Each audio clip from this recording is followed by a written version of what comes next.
May 21st, 2025, we are at war. The storm is upon us, and it's happening. The Global Defense War Operation has just turned a new corner. Arrests, public tribunals, martial law. We are in the process of freeing humanity. And I believe the world gets to see all of this, and it is my opinion this may be somewhat imminent. While there is still a ways to go yet, seems to me that evil is beginning to lose its grip in this spiritual battle that we are engaged in. The global operation and systemic purification is well underway now as we restore our constitutional republic. And before we get started here, a quick message to Mr. Bruce Springsteen. Hey, Bruce, pack up and go roommate with Robert De Niro and get the F out of this country that we're in the process of saving. Both of you are on the wrong side of history. All right, welcome to the Global Defense War monthly panel. Thanks for joining us again. We will be discussing the most recent turn of events as our Commander-in-Chief and President Donald J. Trump dismantles the deep state shadow government global cabal. We will now cover from a military perspective just what is going on behind the scenes, as well as making sense of the events we see unfolding today, not only here in America, but all across this world. So our panel today consists of 5 wartime correspondents. Australia, retired Lieutenant Colonel Riccardo Bosi, former Australian Army Special Forces. Retired Colonel Charles Sellers, served in Beirut, Panama, First Gulf War, Colombia, Bosnia, and 2 tours in Afghanistan. Retired Lieutenant Colonel Tom Lennox, served Vietnam, 1969-1970, and retired Army Derek Johnson, retired Canadian Infantry Brad Wasney. I want to thank you, gentlemen, first and foremost, for your service to this country and continued service as civilians, if you will, and thank you for your time here today. There's a lot to cover. Let's get started on this. I'm going to break this panel discussion down into 2 broad categories. Category 1 is disclosure and justice, because that is really on the minds of the American people, and we need to have that discussion. And category 2 covers a lot: geopolitical landscape, foreign policy, economic, and defense repositioning. So I'll come back to these in a moment. So let's begin with disclosure and justice from the chatter that is out there, including posts and interviews, current and fresh, from Kash Patel, Dan Bongino, Pam Bondi, RFK Jr., and from the president himself. This is what I see happening from a 40,000-foot view. I see momentum picking up on Diddy and Epstein. I see accountability and justice is coming. I see the global defense war operation seems to have turned a major corner with recent events. Big name arrests. I'm talking about imminent arrests of Hillary Clinton, Barry Soetoro, perhaps others. Then there's the truth of J6 now coming out, and recently the events surrounding James Comey. Public tribunals, as indicated by the president himself, along with situational martial law. This is what I see on the chessboard out there, random dots that I'd like to connect and get your experience and intelligence, analysis, and commentary on. So, believe me, I'll turn the airwaves over to you, gentlemen, in just a moment. But having set that as the framework, please share your insights and analysis surrounding disclosure and justice. And we'll begin with retired Lieutenant Colonel Riccardo Bosi on justice and disclosure, anywhere you want to go to help the Americans and people all over the world and your country. What is going on? And thank you, sir, for being here again.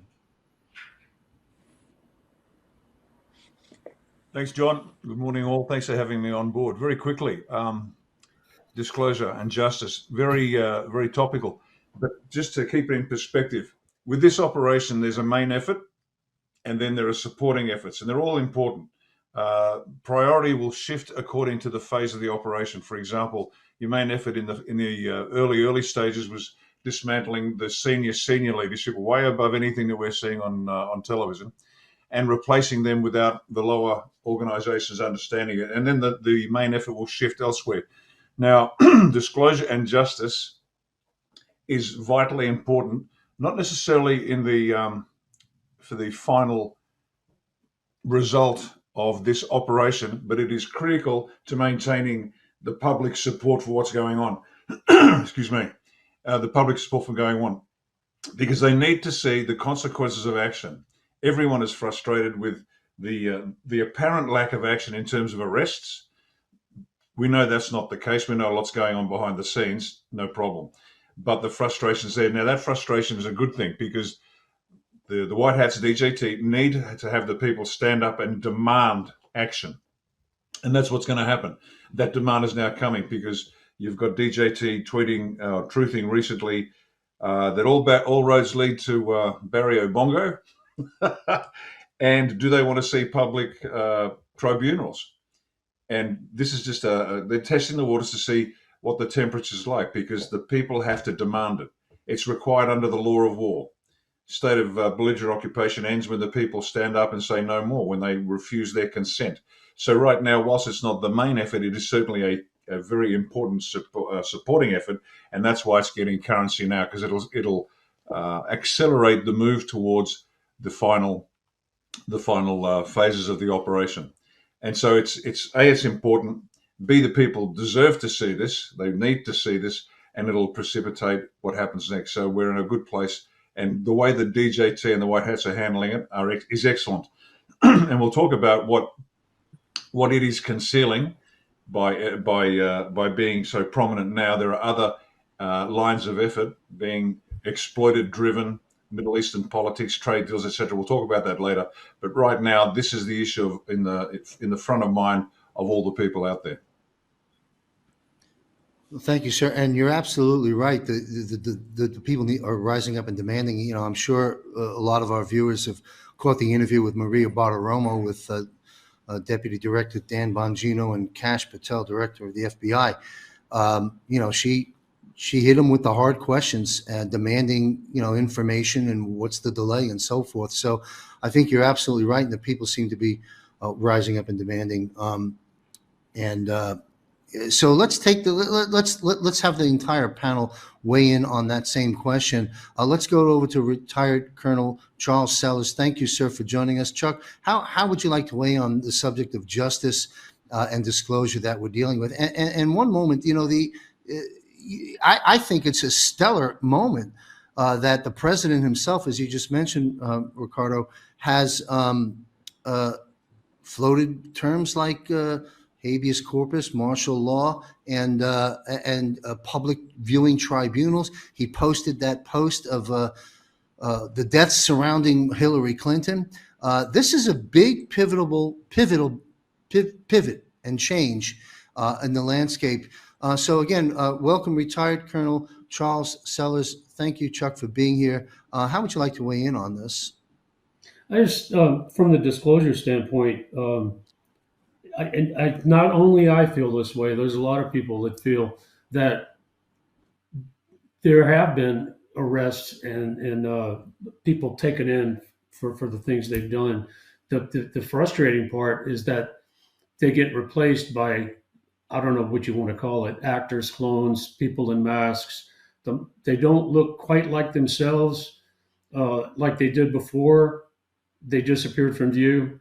And I think that is a frustrating thing for people because it's like things are happening, but no one's admitting that they're happening. And that's what frustrates the people, I believe. You know, I agree completely because I try and stay on the pulse of what, you know, our fellow citizens are thinking about on social media. Is where you grab that. And you've got, while we're where we go one, we go all mentality, you've got a division to some extent. You've got folks that, you know, completely stand by all the things that aren't being reported, the real stuff that's going on, and other people that say that's a bunch of nonsense, cloning, masks. It's not, you know, who's dead, who's alive, who's been arrested, who's been executed. And you've got some division in there, but you raised that great point. And I think we're on the cusp of peeling that back just a little bit. Same question to retired Lieutenant Colonel Tom Lennox, and thank you, sir, for your service, and thank you for being here. Justice and disclosure. What's your take on this? My take is that too many people have been too impatient. And I'm talking now about people that are alleged truthers and others. They get too impatient and don't understand that in order to keep people safe, we've got to do this slow. And slow, we're getting imminently close to disclosure. And we see disappearance of news announcers and news people. And we see comments from Donald Trump that say the president of CBS needs to quit and leave. Um, those are disclosures of a sort, but the big disclosure has got to be the people that are going to disappear and that justice is coming. And I saw something today where Blinken has been arrested and is now at Gitmo. That's important. It's important that more than just us know it. It's important for people in the community to know it. And that's going to be the hard part because you look at so many people who have no idea what's going on. I tell people maybe 30% of the population has some idea of what's going on. And we got another 70% that are out there fat, dumb, and happy, and they need to know. Yeah. Yeah, absolutely. A couple of quick comments. I don't mind saying it. The gentlemen that have been on, we've been on together, will know my stand on this. It looks like Elon Musk got a lot taller. I'll say that. I, for one, don't believe that's Joe Biden at all. Hillary shrunk. We got a lot of things going on out there, and so it's good to validate that with an esteemed panel such as this. That will validate and vindicate a lot of the folks that get attacked for saying such things, but I believe them to be true to a greater or lesser degree, and perhaps we'll find out a little bit more later. And you raise, it's an interesting viewpoint. We've got Riccardo's from the Law of War Manual and the incredible leadership skills and history behind Riccardo, stating we've got to rise up and demand. Yet there's that yin and yang, the flip side of the coin. Yet to your point, Colonel Tom, is we've got to do this responsibly. Timing is everything, and you're absolutely right. And that's why, otherwise, people jumping off of bridges. I mean, a lot of stuff can happen. So this does have. So to our audience, pick a lane, as Juan would say, stay in it, and understand the balance of what we're learning from our panel right now. And with that, let's go to retired Army. Everybody knows Derek Johnson. Thank you, Derek, for joining us today. You want to sing a song before we get going, or you want to jump right into it? Yeah, probably not. Not the way I'm feeling, but I've been reeling with allergies lately. But yeah, so it's great to have lieutenant colonels and colonels here, special operations. Yes. And that's why I met Mr. Tom a couple of weeks ago down in Miami, and I wanted to bring him on when we were at Trump Doral. So, the more that we can have on to validate this, it is a balance, and that is the key thing. And he and I talked about this a lot, about how it has to be slow for certain reasons. And then it's kind of like the military does. It's like a hurry up and wait. Everybody's been in the military and knows about hurry up and wait. Rush, rush, rush, rush. You get there and then you're like, and you're watching your thumbs twiddle. But you're ready. Right? But the other thing is the whole military government. I was talking about that today with my manager, and explaining that is the hardest part to explain to people is the military government, the continuity government, the government in exile. Your all forms of special operations, unconventional warfare. It's a hairline difference, but as he just alluded to a while ago about being slow, the two other key things is integrity and principle. And we have a nation that if you walk to the general public on the sidewalk anywhere and said, name the three branches of government, 68% on average, You can look up on Google. It's anywhere from 68 to 75% of Americans cannot say legislative, judicial, and executive.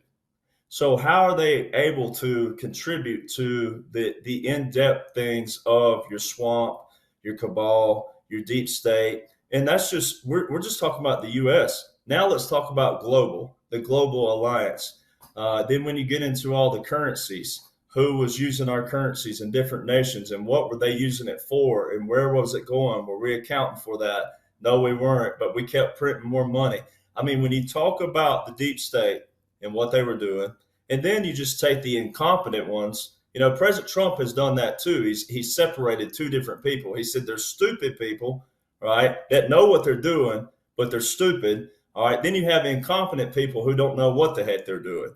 All right. So you're having to weed through a swamp of 2 or 3 different kinds of swamps. And then you have to layer out, you know, how are we going to do this without panic and pandemonium? And what a lot of Americans alone, as Mr. Tom alluded to, and I'll say it too, that percentile that's the dumb, fat, and happy, the spoiled Americans, the ones who will complain about the gas, but on the weekends they're down at the bar drinking. All right, so they got time to throw in their hobbies, but they complain all week. So it's kind of like the ones who are good Christians on Sunday, but Monday through Saturday, they're hellions. It's the same kind of thing. Well, how do you pull those people in and say, this is what's been taking place without them calling you a conspiracy theorist and all these other things? So it's like a Build-A-Bear society. I mean, if you looked at my inbox on a daily, you know, you have the ones out there, you can't know what you know. You call yourself retired. You didn't do 20 years. And how can you know? I mean, it would just be pandemonium all day long. So at some point, someone has to go, you know what? I know what the hell's going on, and I know how to fix it. And I know some other good men who do too, or good women as well. All right. And that's what's been taking place. Because at the end of the day, you have to step back and go, why Donald Trump of all people?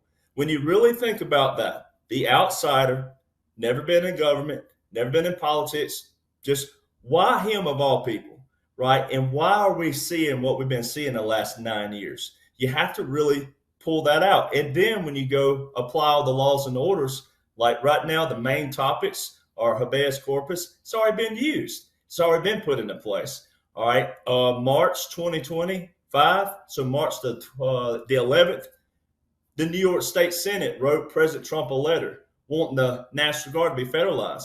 They're already federalized. And there's no Title 10 order from March the 11th, 2025 to present day. Where is that Title 10 order? Way back in 2020. All right. And then you have colonels here, which is perfect because the next step from a colonel is a general.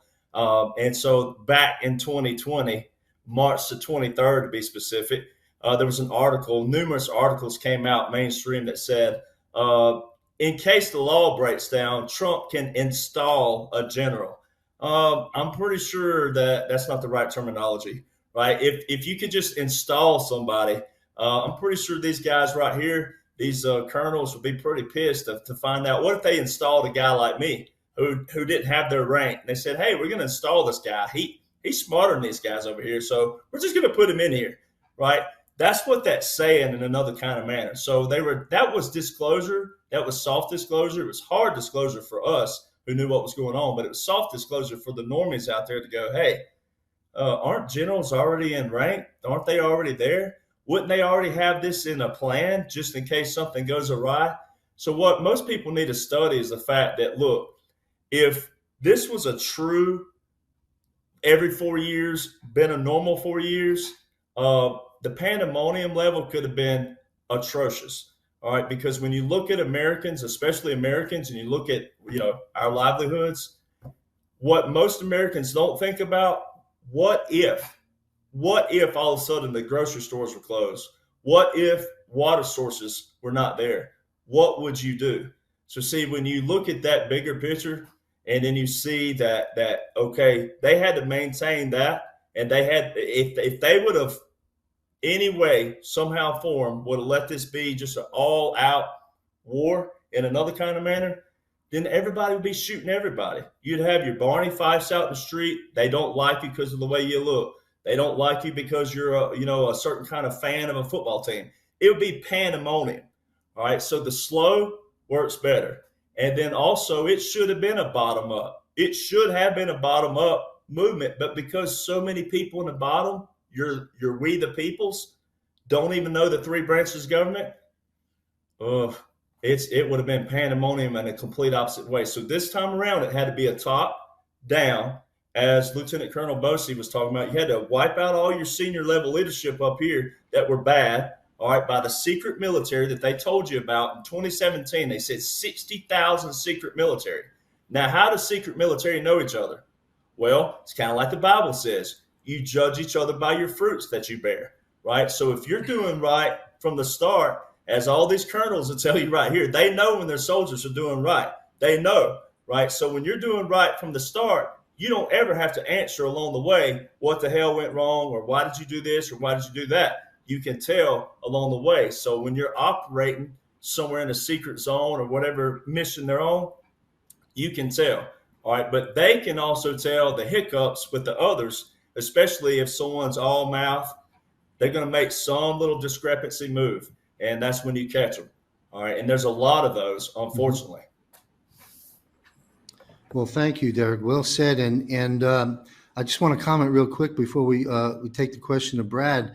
We're having problems with judges, aren't we? Okay, federal judges for sure, Supreme Court issues, and now again, I'm a layman here, and I did not serve in the military, but I serve as a patriot citizen and have done my own sacrifice at those levels. I've been at this a long time, and I want to say that it seems to me, and I stand to be corrected, based on what I've learned over these years with the Law of War Manual, the Executive Orders 13848, 13818, and other things, that this is a defense war operation that's underway, as Lieutenant Colonel Riccardo Bosi has often said, moving from subterranean and clandestine to a little bit more in your face and transparent as we move through this process.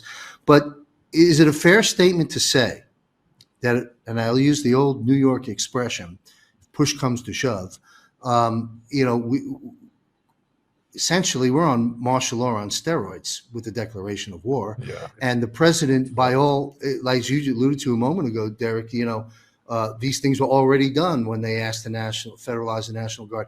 We're a million steps ahead. So if needed, if these judges from the top on down continue to block and allow some of the horror, now that we're getting a lot of good things approved and passed too, thank goodness. But if this gets prohibitive from these judges, president can just take another step and take care of business. Am I right? He can, Yes, through he's already the done it. declaration of war, the martial law concept. Absolutely. He And already that's did that's it. one thing I Anybody- didn't get to. Well, that's one thing I didn't get to because I felt like I was talking too much, but that is what's going on right now. So 2017 to 2021 was a resetting of Article 1, your legislative branch. 2021 to 2025 was a resetting of the executive branch. All right, that's why all the continuity of government came from the executive branch. And then Article 3.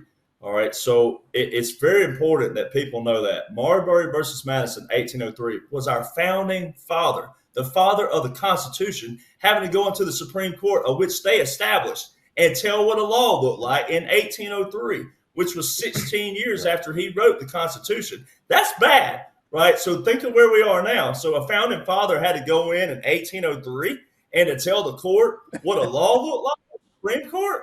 All right, so where we are now is that. And too many people, and this is great for us, all of us veterans here especially, it's great for us, all right, because we can keep you calm if you'll listen to us. All right, this has all been planned, but the judicial branch was never supposed to write the laws and take the law into their hands. They're not. Correct. The legislative branch and executive are voted on by we the people. So when the judicial branch is nominated by the president and confirmed by the Senate, and they're not doing what the legislative and executive want, which is we the people, they can be removed, and they need to be removed. Mm-hmm. Thank you, Derek. You know what I'd like to do? We're going to take the same question of justice and disclosure to retired Canadian infantry, our good friend Brad Wozni. Then we'll open up the floor for roundtable commentary on this subject before we move into other areas. thanks, Brad, for being here again. How would you like to weigh in? You've been listening to all the other panelists as well, and I'm sure you have some views you'd like to share with the people. Yeah, usually I'm called on for tech support, so to be here with a panel of these esteemed men is a true honor. And I was only deployed in Fire and Ice, where these colonels, lieutenant colonels, were deployed with bombs, bullets, and bayonets. So a salute to you, gentlemen, for continuing to be here. And I didn't really retire. I chose after they didn't pay us for about a year to leave. So I got to that 4-year mark, and that was kind of it. Honorable discharge. Wait, you're not going to pay me? See you later, right?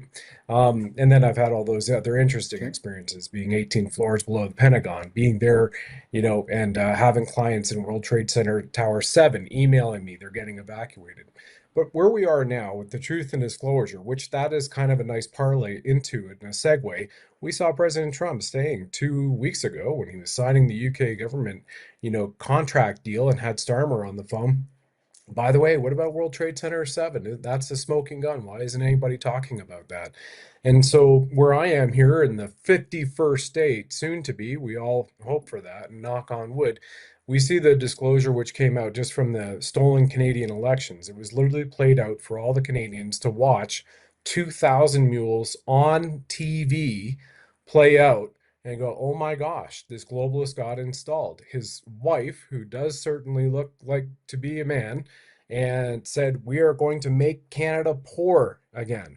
And then he held up, when that guy Carney took the podium, he held up the Illuminati symbol.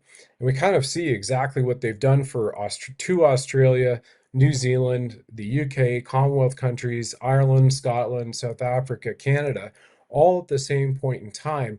And I believe we're seeing that reversal for it as well, from the white hats playing it back against everybody. And for people here just in the last week across Canada, they're still in that elbows up. Canada is not for sale. And they just want to go back to their lives, which is, keep your head down. The prices are crazy off the charts, and just do what they can to get home, spend time with their family. And to that extent, I don't really fault that. But when we talk about having a balance, it's extremely important for everybody around the world, especially in this ascension process of all mankind in every country and of every race and creed, that they actually speak up and make their voices heard. Because they do not want, the white hats do not want a populace to just slide back and keep taking it and taking it. Because guess what they're going to have as soon as they get that? They're going to give them more of that until they actually speak up peacefully and lawfully. And then they have that where we don't know what we don't know. Okay, tell us what we should know and use our discernment. And I feel we're at that stage right now, which is playing out widely. And President Trump and the alliance across the globe are doing so perfectly with Putin, with Xi, with UAE, with the Emirates, which have been happening, is truly a freaking miracle. And just as much as being said as to where President Trump went on that trip for 4 days, as to where he didn't go. He didn't go to Israel, did he? No. He didn't go to other certain countries you would think he would go to when he was there, the normies, so to speak. So I think that's par for the course for sinking into the consciousness, to break that cognitive dissonance and kind of bring everybody to that point in time. Like, okay, now you're going to have pedophiles arrested. You've got Bongino and Kash Patel sitting side by side talking about that. The dark web is not a safe place for you. When we knock at the door, it's not going to be Amazon. It's going to be us. That's Bongino's statement, taking down the pedophiles. And we saw the start of it with Friday with Comey, Saturday with Hillary Clinton in the JFK Jr. video President Trump put out, and then all roads lead to Obama on a Sunday. So I think we're going to have a continued powerful week ahead going into Memorial Day weekend, which is then where President Trump has made that marker on the 26th as the day to start celebration and be continuing to win every single day until the 250th anniversary of the United States of America. We have 77 stars on the American flag once again. So we know in the background, where is it? All other countries for a period of time, or in the Commonwealth, are to be territories for a period of time so that they can prop themselves up again and govern themselves or continue through under the American flag and the banner. And I think that's an absolutely beautiful thing to have. Wow. Interesting. We're going to come back and dive a little bit more into that with our panel. That's great. Great insights when we cover the geopolitical landscape. And you talked about Bongino and justice. We'll start with you, Brad, and then we'll just open the floor up for everyone to just open up and comment. I want to sort of wring the rag, if you will, on justice a little bit more, and I'll prompt us with a few hot issues that are on the minds of everybody. And again, as we've all raised in the beginning of this discussion, we've got a lot of folks in our movement that understand, perhaps at a deeper level, gone down more rabbit holes, and then you got folks over here that are just like Derek said, they're partying and they can't give you the three branches. They're still good, they're good people, but they say, hey, what the hell's going on? What are you guys doing? Nothing's happening. Well, nothing could be further from the truth. Things are indeed happening. It's just not necessarily been that easy to see. But honestly, in my opinion, it's getting very easy to see. Look at the disclosures from President Trump. And as you just mentioned, Brad, with the interview with Bongino, these sound bites are enormous. But I want to put some hot words out here right now. We'll start with Brad, and then just the board, the panel, just please open up, and we'll be respectful of not speaking over each other, because that never works. But I do want a round table with you gentlemen before we move into the broad section 2 category. So justice, you've got the whole Gitmo story. It seems to me that they're going to be, the president floated something. I don't have the exact soundbite in front of me. Something about, should we have public tribunals? Hello? That's the soundbite of the century. My goodness. Okay. And it just passes by like someone said, I bought a Maserati today. So let's talk a little bit about civilian courts, versus tribunals. Who goes where?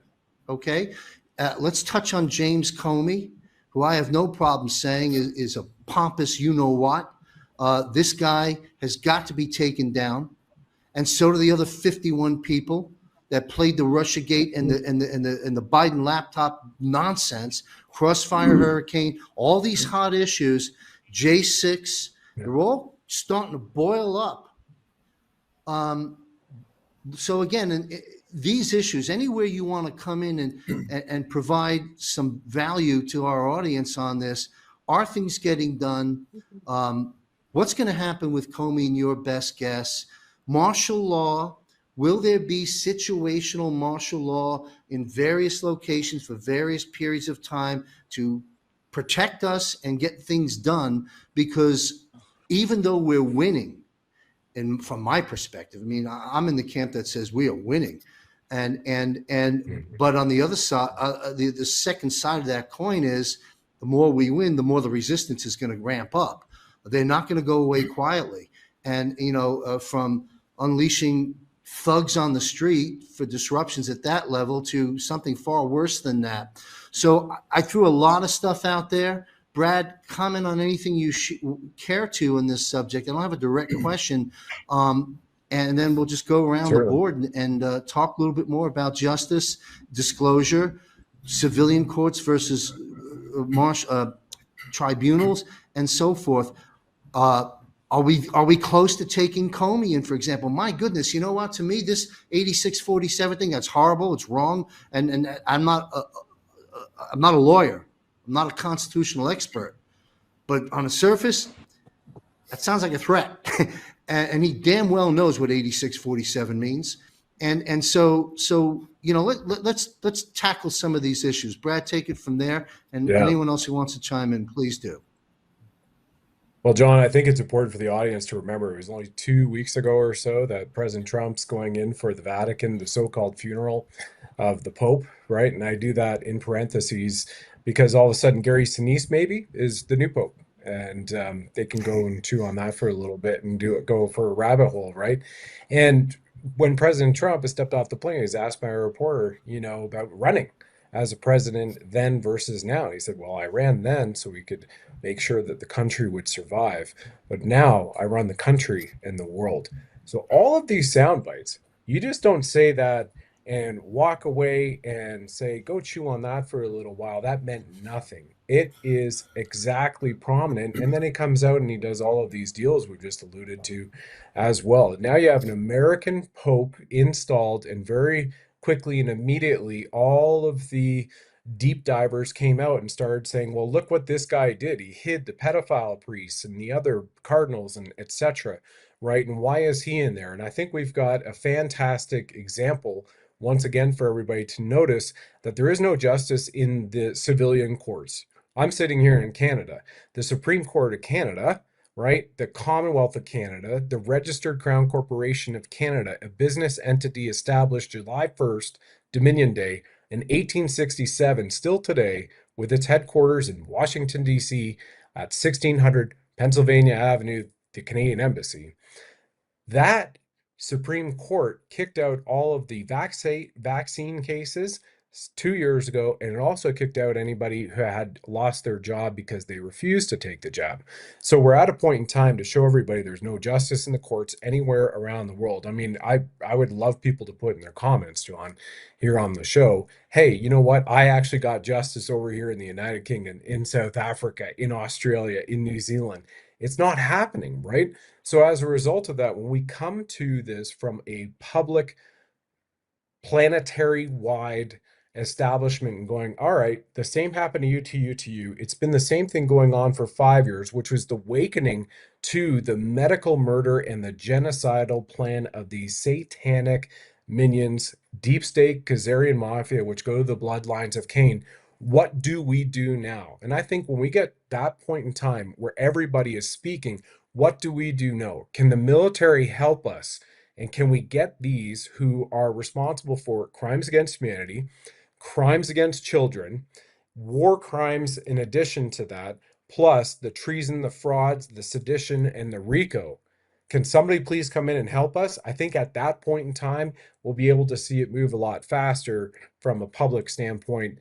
And that's where I would love to get people to that point in time, because once that happens, the law and the justice starts sweeping all the way out through under the rug. No way. We lifted it up. We've seen everything. We've shined a light on here. All the cockroaches ran, but we caught them all. And guess what? That military justice prevails. Then we get to a point in time of reestablishing common law, in particular under America, the republic for which it stands. Then we have the constitutional courts, and we start bringing people back in, and we set up lawfare. No longer. We now have true justice. We're following divine law and common law as established by the founding fathers, true constitution, Bill of Rights, and people are not doing harm upon each other. And if they are, there's that Foxtrot Alpha, Foxtrot Oscar, right? FAFO. And that's where we are. Thank you. You know, and we're going to open up the panel. I just want quick. Go ahead, sir. I'm sorry. I was just going to comment on what Brad was saying. It's not revolutionary. It's going back to the founding documents and reinstituting them the way they were intended. Yeah.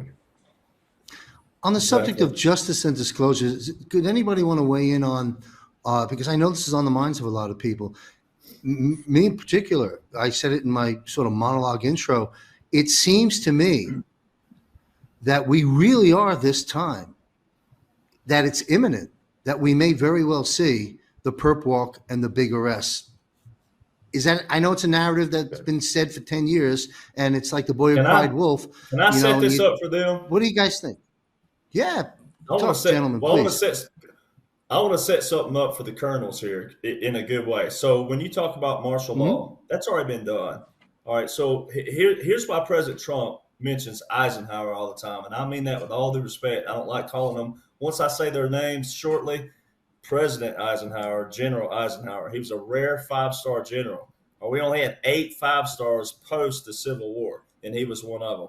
All right, so he established the Presidential Emergency Action Documents, and they coincide simultaneously with a continuity of government. So you can't have one without the other.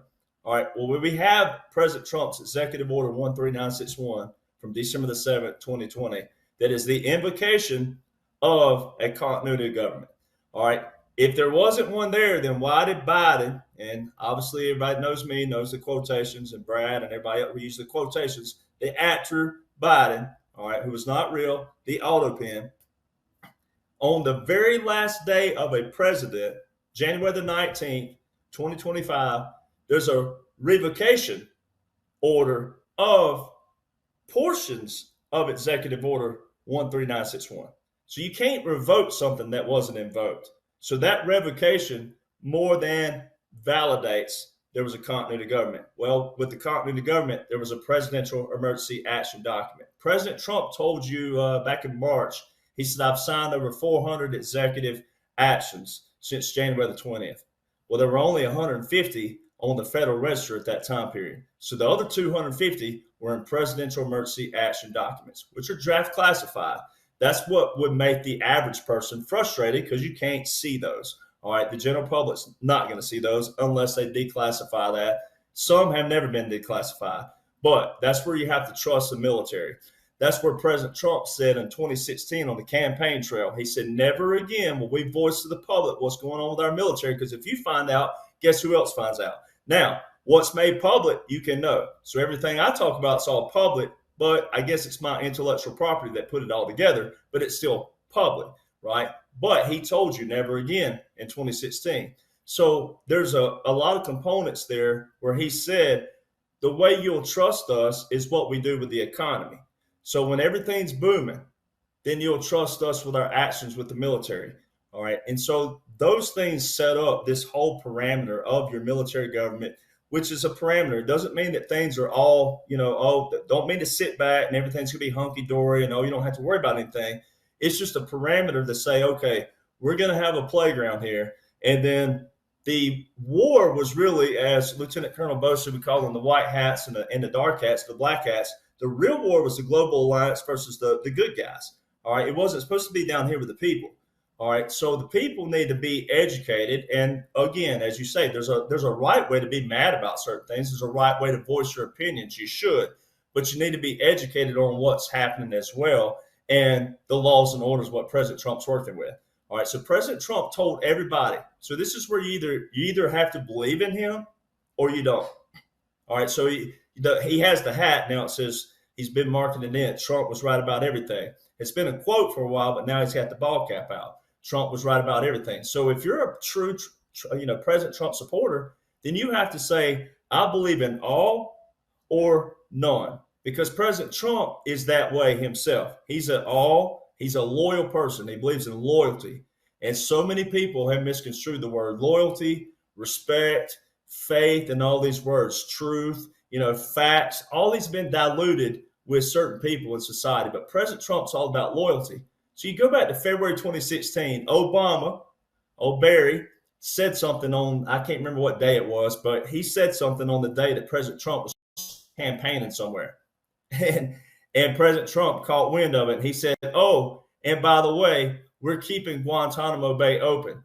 So there was old Barry, old Obama, who had an executive order in place to shut it down, to get legislation moving to shut it down. All right, that didn't happen. And on January the 30th, 2018, President Trump signed Executive Order 13823 to keep Guantanamo Bay open. Now, if you think that all these aircraft that I've been showing going down to Guantanamo Bay have been wasting taxpayer money for 22 detainees that were left over from 9/11, you got another thing coming. All right, so there's that. All right, so you got to take that, but then you got to wait, right? Because in my opinion, this is just me, I do believe in capital punishment, but I also believe in due process. And while we're resetting the three branches of government back to the foundation, as Colonel Sellers was just talking about, we got to get back to the true foundation.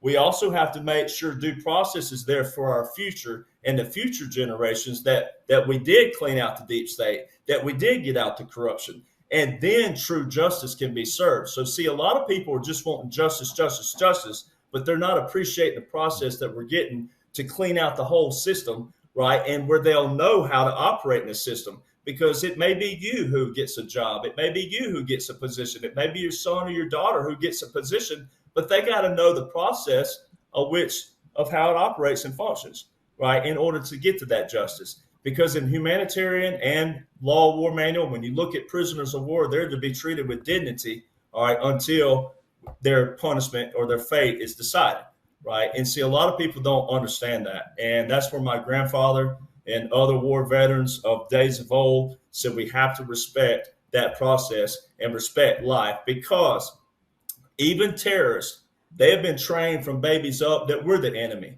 All right. Was it right? No, it wasn't right. But we have to acknowledge those things and see how we got to this place of all this right here. That's my opinion. To our viewers, Derek, you raised a lot of great points, but just a quick comment and we'll go to the panel.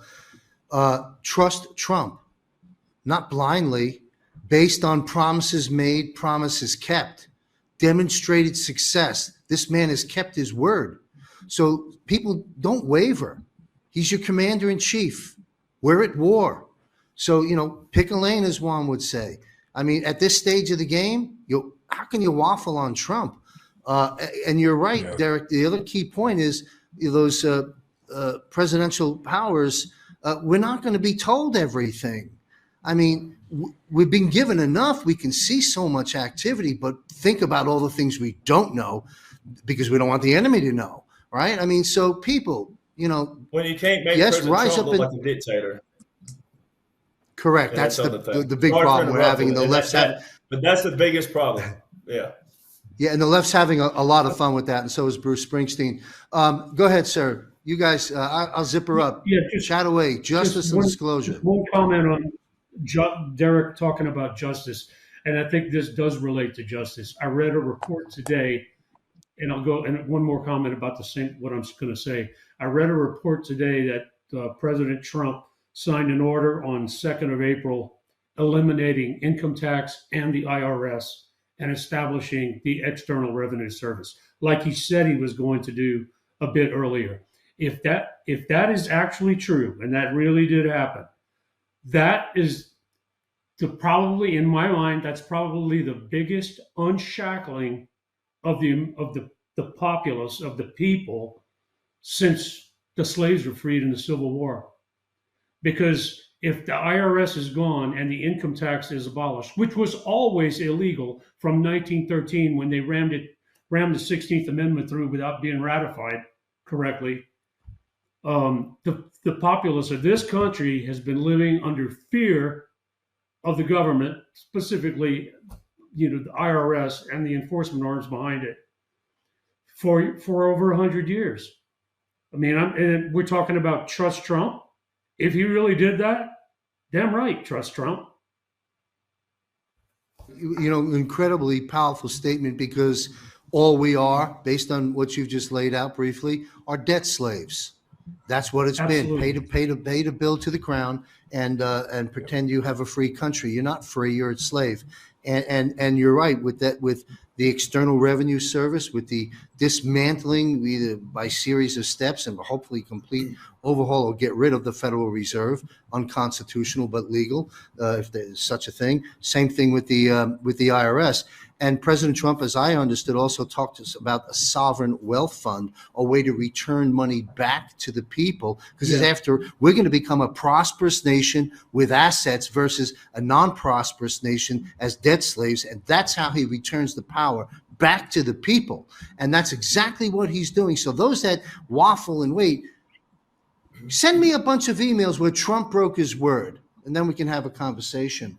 Anybody else care to weigh in on anything on the, yes, sir? The interesting thing is that if you look back at the history of Donald Trump, there's nothing that he is doing now that he didn't say he would do 20 years ago when he was a young billionaire. It's fascinating to look at that. And the other thing on the IRS is it's fascinating to know that the IRS itself wrote a letter in 1985 that said the IRS was illegal and that all the people who asked for their money back would get all their money back.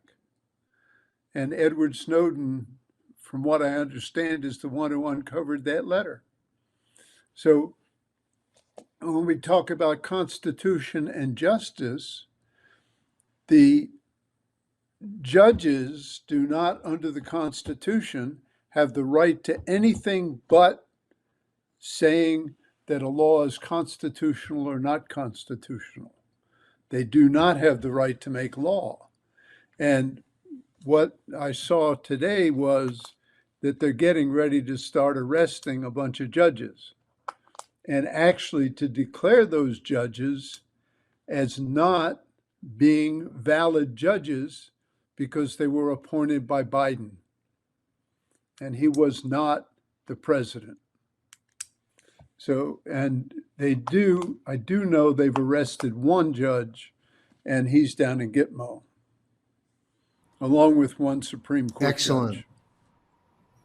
You know, it's common sense to me on the civilian side. Tribunals, gentlemen down there know exactly what they're doing. On the civilian side, we got our obstacles by design, mainly by Obama putting them all in there over those years. And you know, we got to clean that out if we're going to process anything properly in the civilian side. And it's very encouraging to hear what you just said, sir. Anybody else care to weigh in?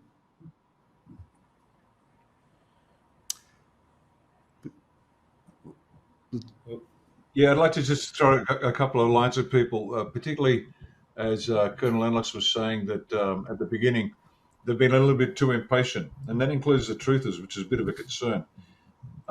This is a large, complex operation beyond our comprehension, and that's a statement of the blinding obvious. But just remember two things. One, William Casey, when he was CIA director, allegedly said, "We'll know that our disinformation campaign has worked when everything the American public believes is false." Now, what the White Hats have been doing has been fighting their war exactly as the Black Hats have fought their war against the people.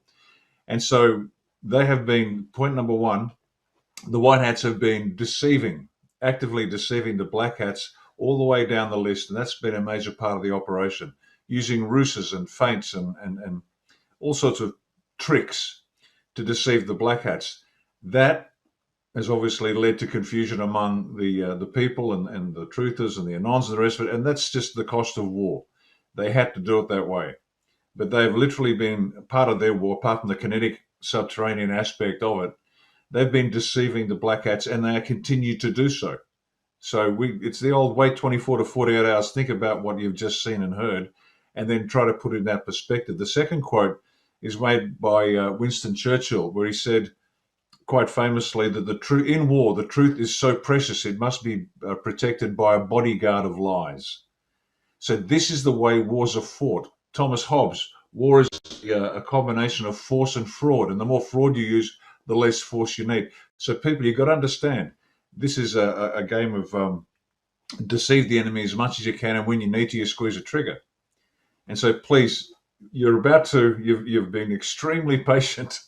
The people have been extraordinarily patient.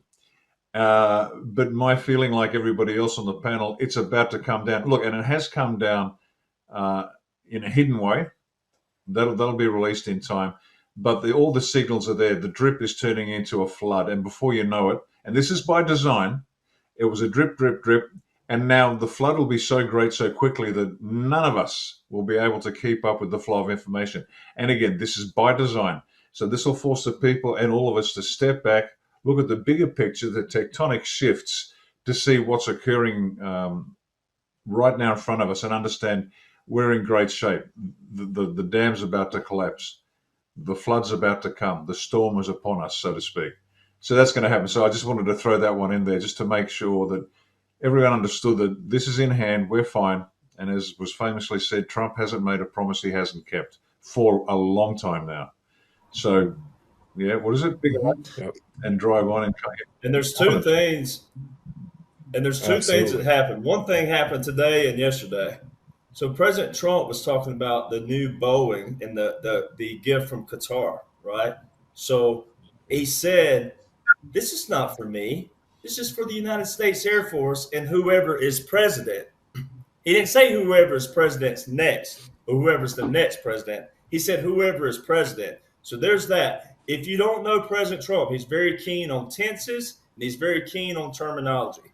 All right, so it's very keen on that. He said whoever is president. He's telling you I'm not the president. He's telling you I'm the supreme commander, what Dwight D. Eisenhower was. He was a supreme commander, a military governor.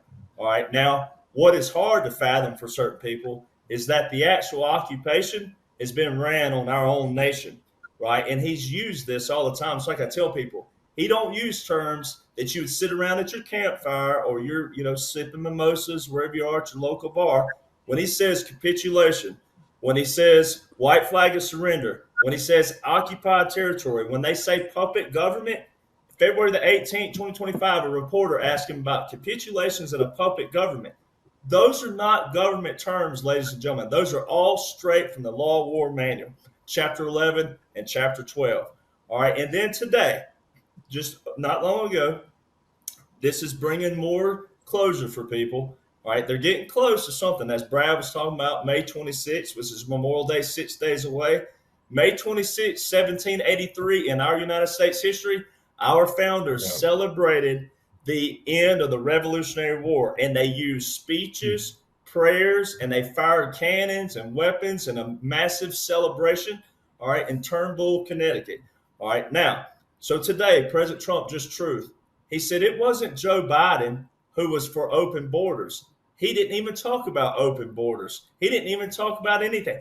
He said it was the auto pen. So see, they're bringing it closer and closer to show people that it wasn't even the auto pen, right? There's a military government. There's a massive occupation taking place. All right, and it had to be this way again because any other alternative, people would have been in pandemonium because they didn't know what was going on.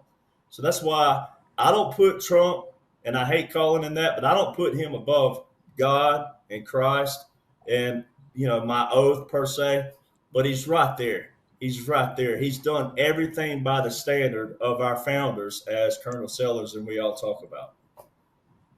I agree. I always say, here's your pecking order of command and control in this war for humanity. It's God, Trump, the chosen one that we put in office all 3 times, God, Trump, the military, the white hats, and we the people. That's how we're taking our country back. Colonel Lennox, you had mentioned about the arrest coming up to the point of judges, which is critical. Lieutenant Bosi, do you feel that the big name arrests, and I know that people say they're already dead, they were executed, they're fake.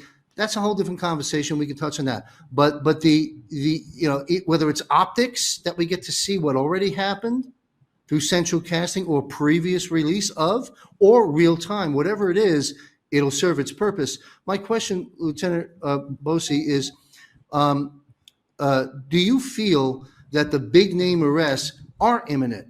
Because I don't want to be the boy who cried wolf. I published something just the other day.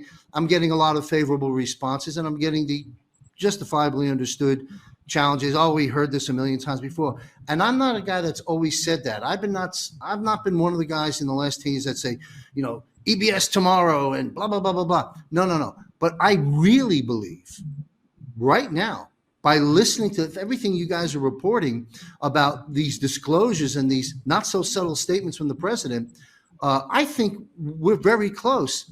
Do you think so, Lieutenant Bosi, Colonel Bosi, that we're going to see that big arrest come very soon? That's the question. The short answer is yes, we're there. Now, bear in mind that all these operations, you always have alternatives that might need to be taken in case circumstances change. So that doesn't mean you won't see a small arrest initially, because it's required to bolster part of the overall optics, if that makes sense. But if the moment is right, Barry Obongo is going down hard. Hillary Clinton will be going down hard. So yes, I think we're on the cusp of it. In fact, put a time frame on it, which I've never done because it's just foolish to do so. Mm-hmm. But we're talking weeks. Beautiful. Thank you very much. I'm going to direct our attention to the panel to broad question number 2. Allow me to set it up, and we'll go through the panel, and then we'll roundtable it out. Let's talk now about, and we've touched on it a bit. Brad opened it up before, and we've all sort of circled around it because it's so prominent right now and critical.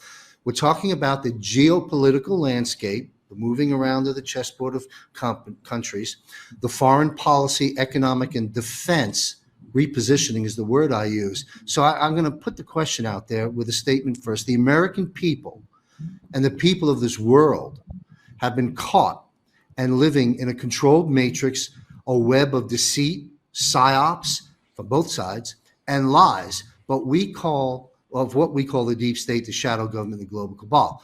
Friends people we thought were our friends turn out to be our enemies. Netanyahu, people who are enemies turning out to be our friends. This is very confusing for the folks out there. And so we have, as of most recent, a major turn of geopolitical shifts that we touched on before. Now I want to delve into with the panel, with the historic trip to Saudi Arabia and Qatar, as mentioned, I think by Brad, what countries didn't he visit and why? And while in the Middle East, the highest honors and level of welcome to Commander-in-Chief President Donald J. Trump, or the supreme leader of the world, as Derek spoke about. And I want to delve into that subject, please. And the saluting from multiple high-ranking different militaries, saluting our Commander-in-Chief. I don't know, a lot going on here. And so, am I off the mark with these statements? Is Trump the head of this global alliance, uniting with countries to take on the deep state? Anything around this subject that I've just laid out, that's phase 2 of this panel. We'll kick it off with Lieutenant Colonel Riccardo Bosi to comment on the things I've just alluded to, and we'll go around the panel. If you remember some time ago, John, when I was on one of your previous shows, we spoke about what the higher leadership of any corporation done when there's a crisis. And there's only 3 things they worry about. 1 is reputation, 2 is continuity of operations, and 3 is legal obligations.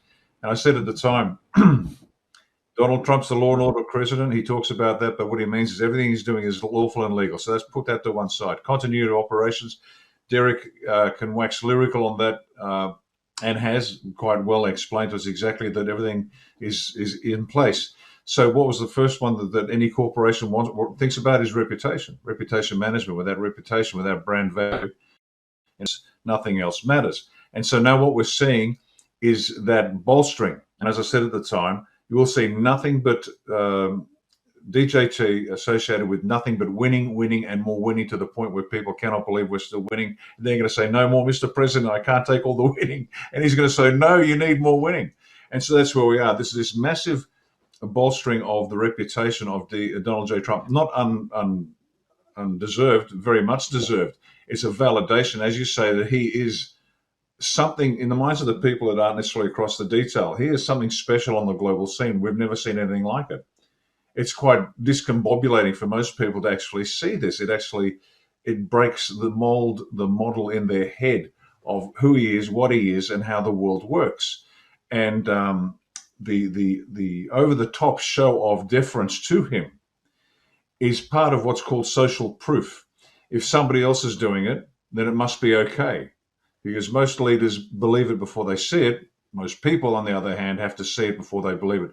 So if they see Prince Salman out of Saudi doing it, and then they see Qatar, and then they see the Emirates, and then they see, it's clear enough that the world has changed. Something is very different. His deal with Syria, bypassing the United Nations and everybody else, releasing sanctions, and all of a sudden he has he's taken steps that people thought were ingrained and impossible, and it was just all a facade, as you said, John. It's a construct, it's a matrix, a false reality within which we've had to live. And DJT has just smashed that model. He's thrown the rule book out the window, and he's establishing business deals with people. And we know what's behind the business deals. There's the photographs and the threats of bad things if you don't play ball. But as far as the world concerned, he's leading with commercial diplomacy rather than military diplomacy for a change, for something new. Now we know it's more than that. It's far more complex, and there are forces behind the scenes. But this is exactly what we're seeing. This is a deferring to Donald J. Trump on a global scale, achieving objectives that even the most recalcitrant, left-leaning liberal retard has to acknowledge, my God, this shouldn't be happening, and they'll be crying in their soy milk lattes for the rest of their lives. But that's what it's all about. It is this social proof to show the world that DJT is the man, and there is nothing they can say, nothing they can do, nothing they can point to that indicates anything but that. Yes, well, I'm drinking strong, straight black coffee, so hats off to the soy boys.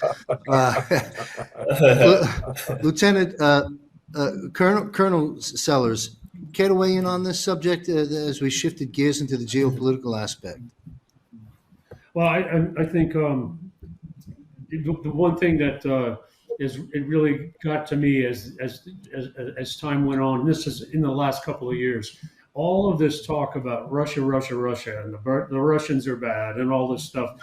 Nothing could be further than the truth. Further from the truth. The Russians are probably one of the best actors on the political or on the world stage right now, just like they have been in the past, like in our revolution.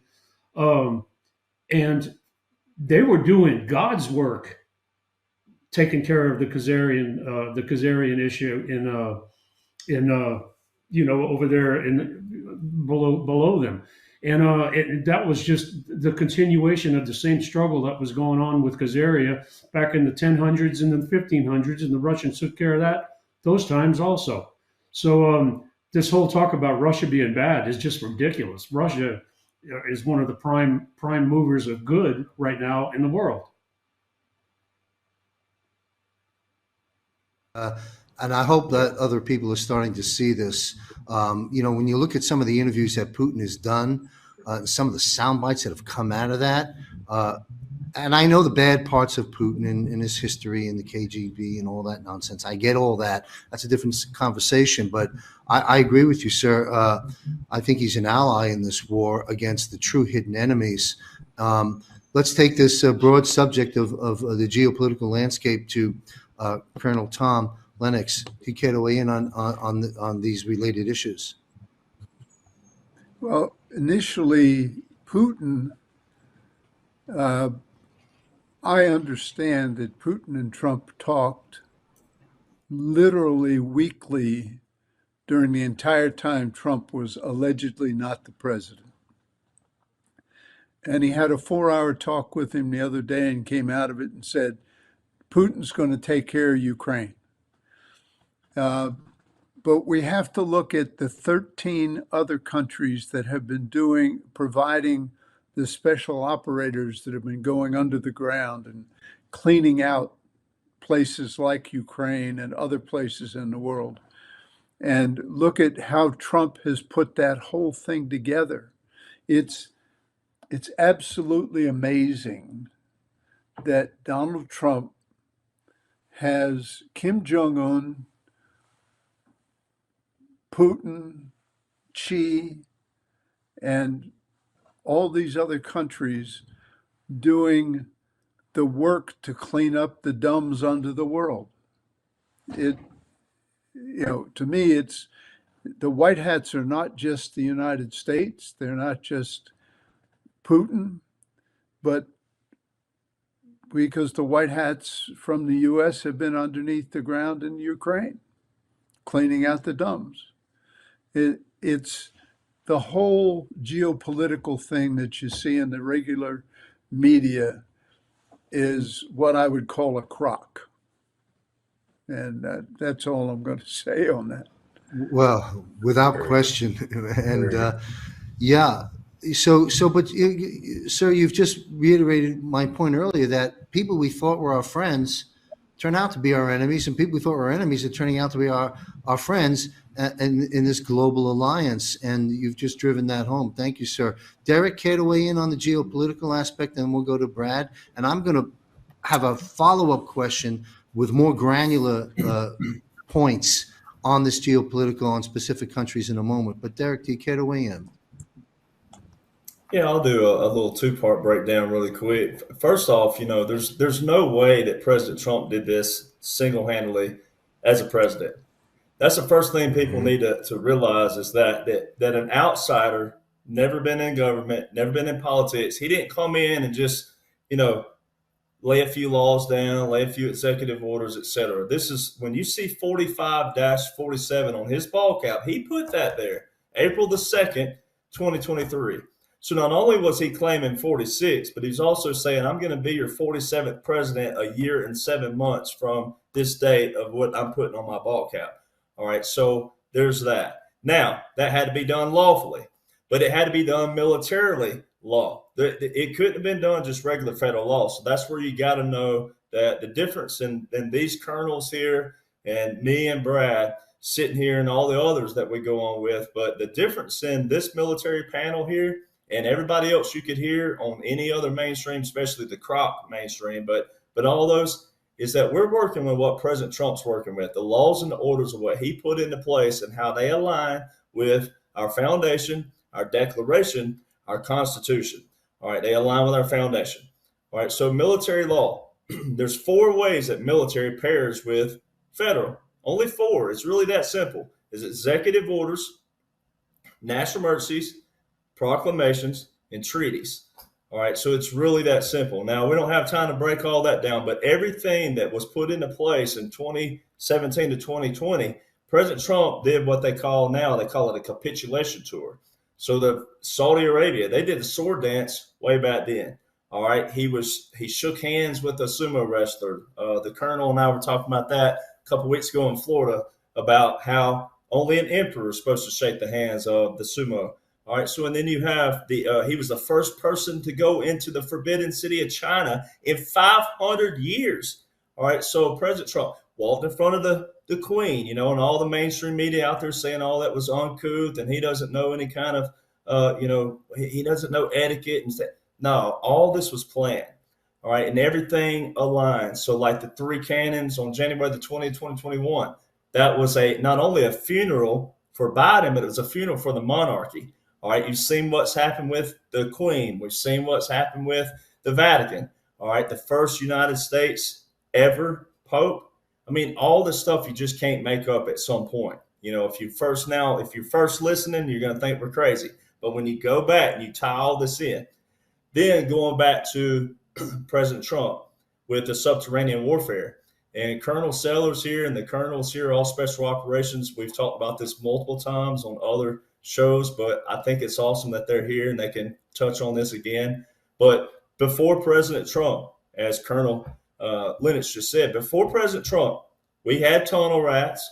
We had guys who would go in tunnels because we've always had brave men in all our military, but there was never an outright strategic plan for subterranean warfare until President Trump. He's the one that put this into place. All right, so that's why that's very crucial and key to understand.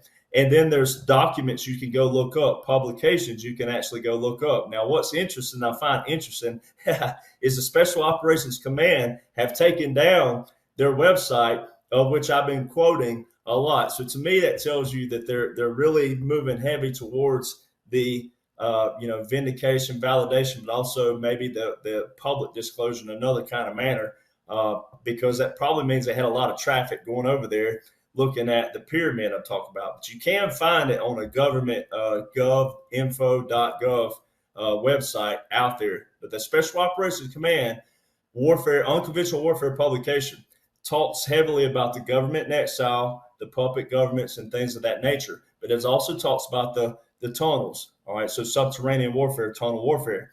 All right, then the DIA, the Defense Intelligence Agency, put out a publication in 2019 specifically for Iran. All right, but it went and talked about North Korea as well. It talked about all the 8,000 or 9,000 tunnel systems that North Korea operated with. So you can know about the tunnels, and they did put this out. Now, mainly military would have known about that because that was the DIA.mil. All right, but it's there. Also, other publications outlining the subterranean warfare with Gaza and Egypt.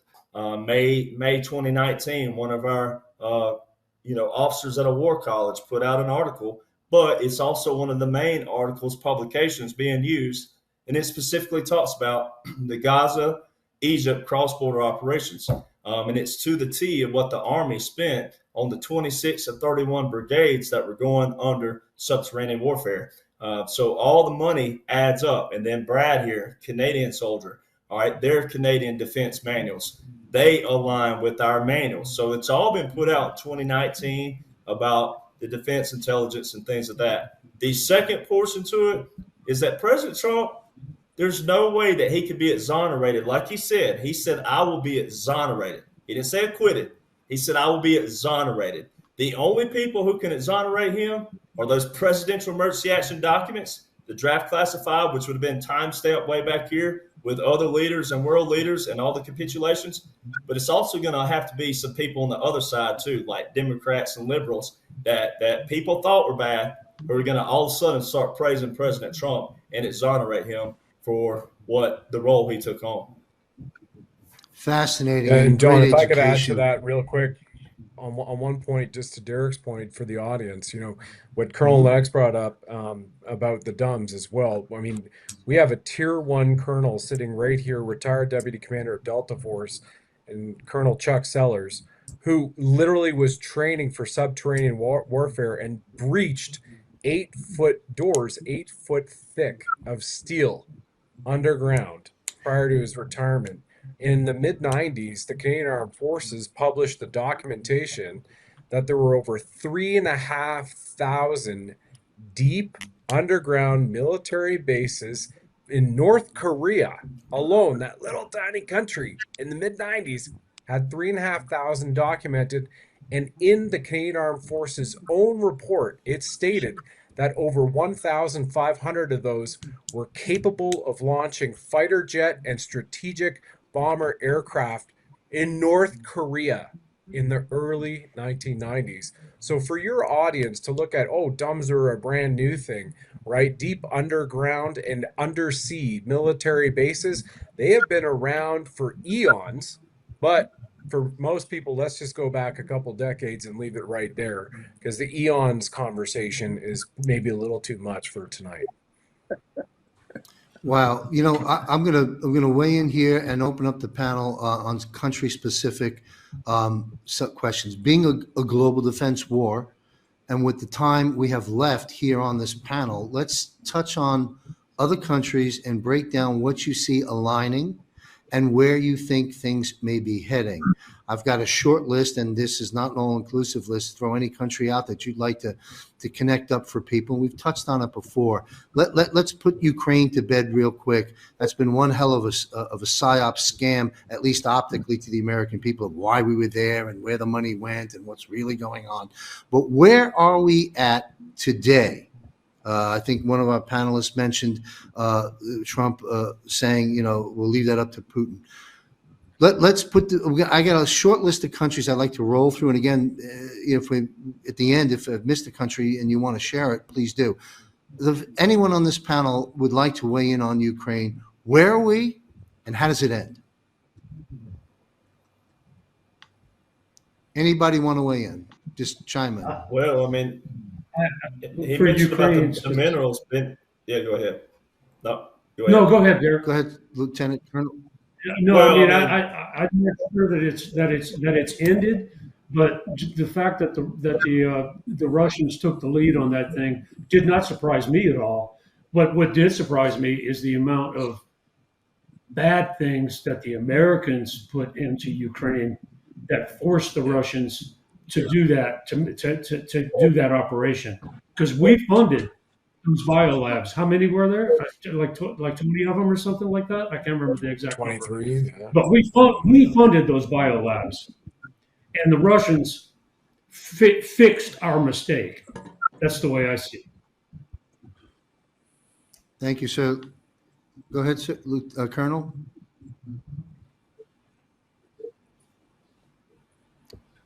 Sorry, 48 did biolabs. anybody else want? Yeah, 48. 48. Okay, so And so dump under Biden's property. Right. And here's the other thing about Ukraine for people, excuse me, is that if it were a real war, like just Russia invaded Ukraine, it would be Ukraine coming to the table for a ceasefire. See, that was the first talks that President Trump was talking about, that Ukraine has to come to the table. No. If Russia invaded Ukraine and it was just a regular invasion of Russia it wouldn't be Ukraine at the table first. They'd be going to Russia first. So see, that flew over a lot of people's heads, Interesting. Weeks ago. And then you have your minerals, right? President Trump talked about the minerals, like that we're all going to make a deal out of this, right? And yes, we can't rewrite history, but we can correct it moving forward. But it was the United States Department of Defense now that was funding these biolabs in Ukraine. And this is all documented. It's all been under constitutional oath. You had your Victoria Nuland, March the 8th, 2022, under oath. She admitted that there are biolabs in Ukraine. After 2021, they said there weren't any. And then but here's the play on that. There was Tulsi Gabbard, who was a Democrat on this side, right, who is now over what we deem on our side, but she's also military, so we don't really say that we're any kind of side, right? We're always in the middle. But you had her, who was traditionally a Democrat, saying that there are biolabs there. And then you had Mitt Romney, after Victoria Nuland had admitted under oath that there are biolabs. You had Mitt Romney the next day and that whole week saying that what Tulsi Gabbard was saying was treasonous. So, see, they were pulling out all the different snakes along the way. You had to get your rhinos out, too. See, and that's what a lot of Republicans, traditional Republicans, and traditional conservatives that the Colonel and I were talking about all last week, but we were just talking about the 70 percentile that are dumb, fat, and happy. Some of them have got to get mad, too, in another manner to see that, hey, here's a guy who was traditionally, and he ran for president at one point, right? Said all the right things, but what was he doing back here, right? And that's the stuff, the ones that blend in are the ones you keep your friends close, but you're what? Enemies closer. All right. So it's the same thing. The ones who blend in are the worst ones. And liberals, at least liberals are spewing what they believe, and it's polar opposite, and you can see it. But the ones who talk all the same rhetoric, but are doing something back here, and they had their hands. He had a son, I think maybe, I don't know how many, but he had a son working for Ukraine, Mitt Romney. So, yeah. So let's talk about Israel. Let's talk about Israel for a minute. Q, in my opinion, the greatest open source military intelligence of our time, spearheaded out of the Department of Energy, as I'm told. But be that as it may, the Q drops, the intelligence drops, which I will put on the record. I believe if we hadn't had those years, we wouldn't be where we are today at the victory level that we're close to, because that information fueled us as the digital soldiers, as General Flynn stated, to participate in the process of freeing ourselves from the clutches of evil by doing our own homework and taking responsibility. So, but my question is this. Q stated, it's perhaps a direct quote, "Save Israel for last." I think we're at last with the move that President Trump just made, disconnecting with Netanyahu. You've got Israel, Hamas, Iran, this very intricate things. I would love to learn about what you gentlemen see taking place there with the move that the president has made, Iran's position in this, the whole Israel fiasco, Netanyahu. I'll go to Lieutenant Colonel Riccardo Bosi to take this on, but instead of calling on each panel member, chime in after the lieutenant speaks. We just do our best not to speak over each other. Take it on, sir. It's an important subject for people. It is. The Israel's last because it's, in one way, it's the head of the snake, the Khazarians that go back. And as Brad said, if the further you go back, the less credible it is for some people. So let's just keep it simple. DJT is dismantling piece by piece the structures. As we've seen already, as I mentioned earlier, Syria and the alliance between UAE, Saudi, very close, Qatar, very close relations now. But all he's doing is dismantling. See, the people are accustomed to watching wars being fought, kinetic energy, bombs, tension, drama, as opposed to dismantling. So he's just there with a spanner, unbolting a bunch of connections that need to be unbolted. And in doing so, he is isolating the various players. They are now irrelevant to the cause because they were previously part of this cohesive image or model of how the world was aligned and how the world was operating. But in dismantling the parts, it's like looking at an engine and you start pulling parts off the engine. Eventually, there is no engine. It's all there, but it doesn't function anymore if it's off the actual head. And so there you go. So that's what he's doing. So Israel being last he's already started that process. of isolating himself from Israel, allowing them just to wither on the vine and have them being the whiny little bitches they've always been. I'm not talking about the Israelis. I'm not talking about, Jaime, the local kosher deli owner. I'm talking about the Khazarian mafia that hate Israelis. That's why they've been jabbing them more than any other country. They actually hate the Israelis. So this is not an anti-Semitic thing, which is interesting because both Arabs and Jews are Semitic people, and we can go to that argument. The point is, he's unbolting everything.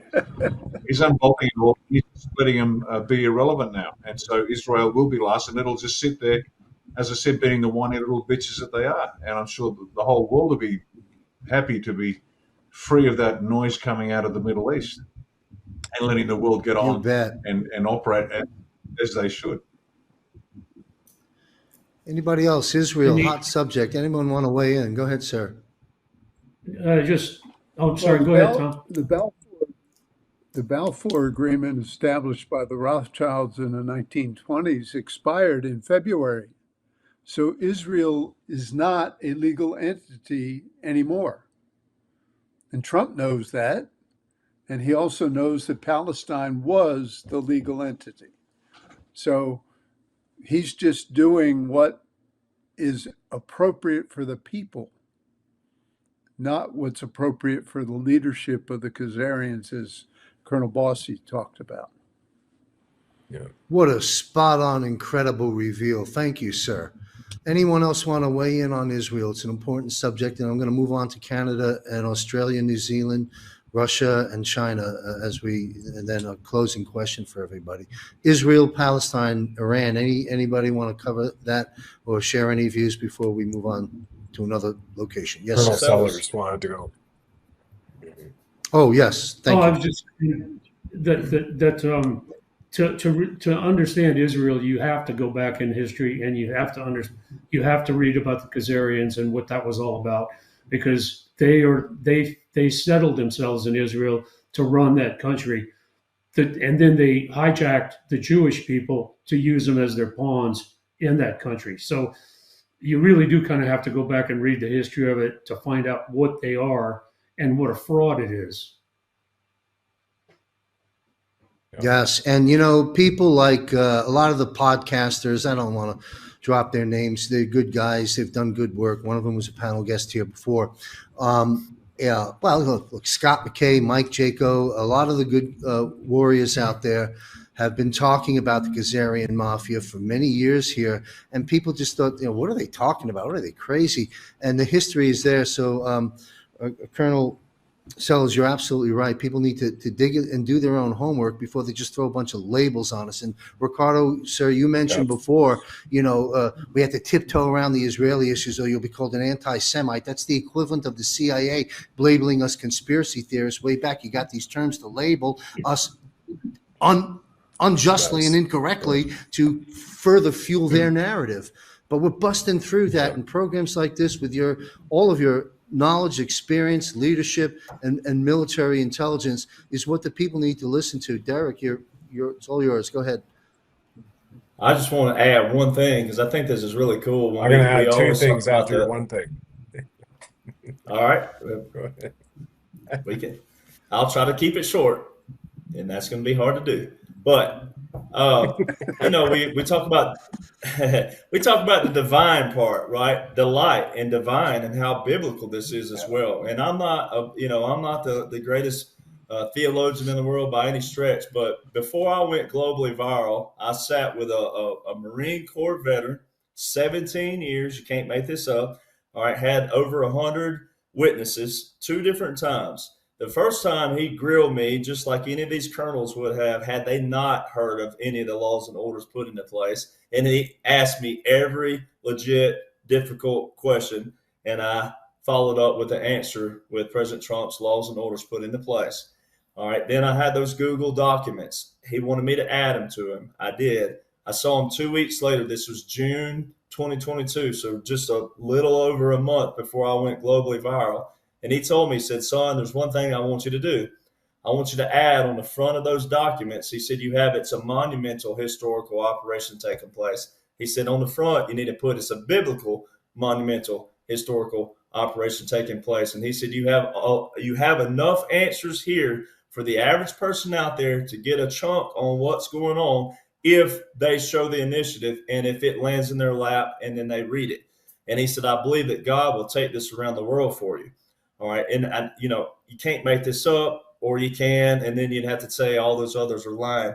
The reason why I say that is also Siggy Flicker is a friend of mine. She was just added to the Holocaust panel by President Trump. I think it was like a week ago. All right. And Siggy is a Jew. She was born in a bomb shelter during the 6-Day War of 1967.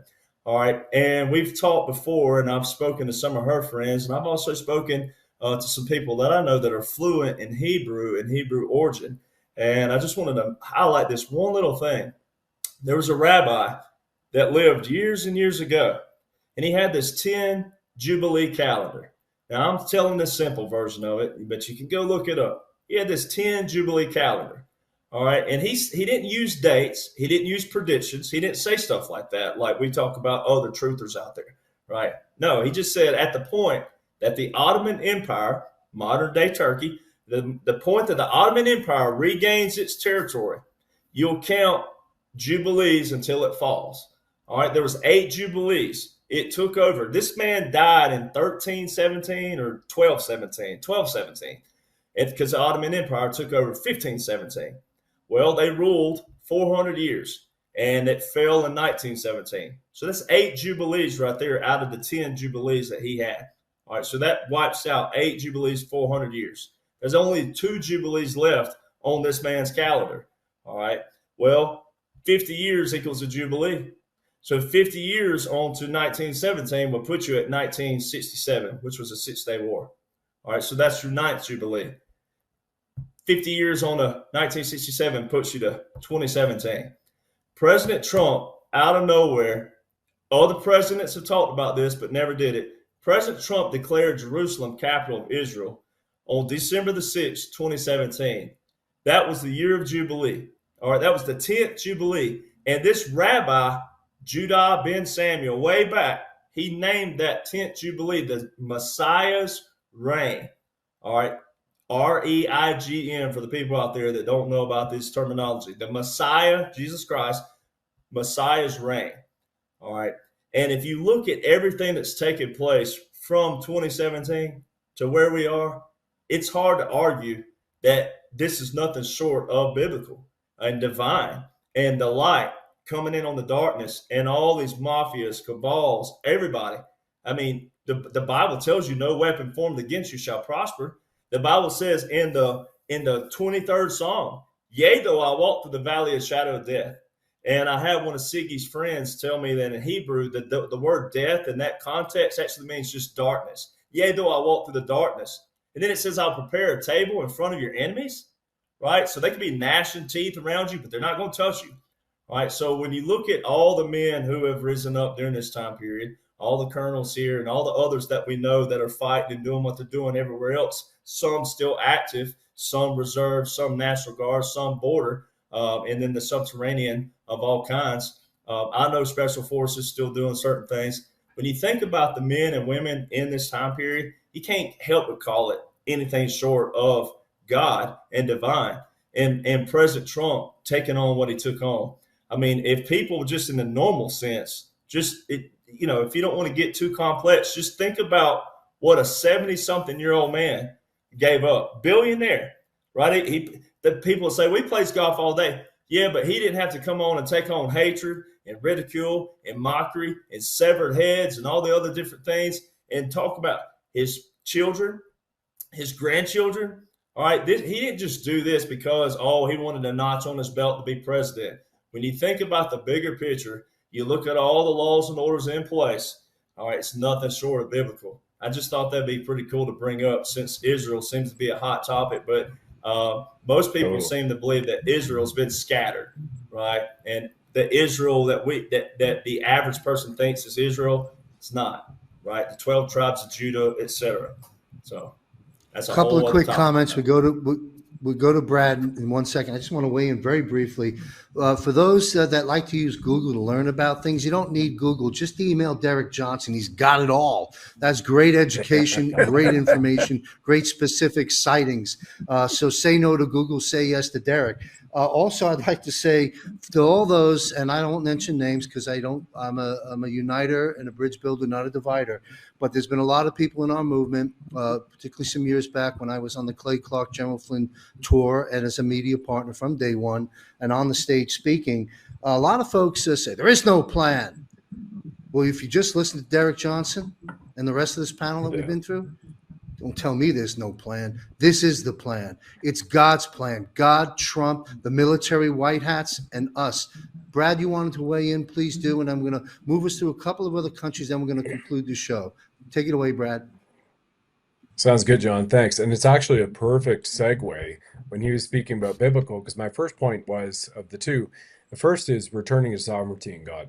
So what everybody can see is an operation which has been happening across the world with cross cultures, race, creed, people, below planet, on planet, and above our planet as well, in the skies. Gene Decode's got incredible information on that too. So have some others shared it, that we are returning to sovereignty in God across the planet.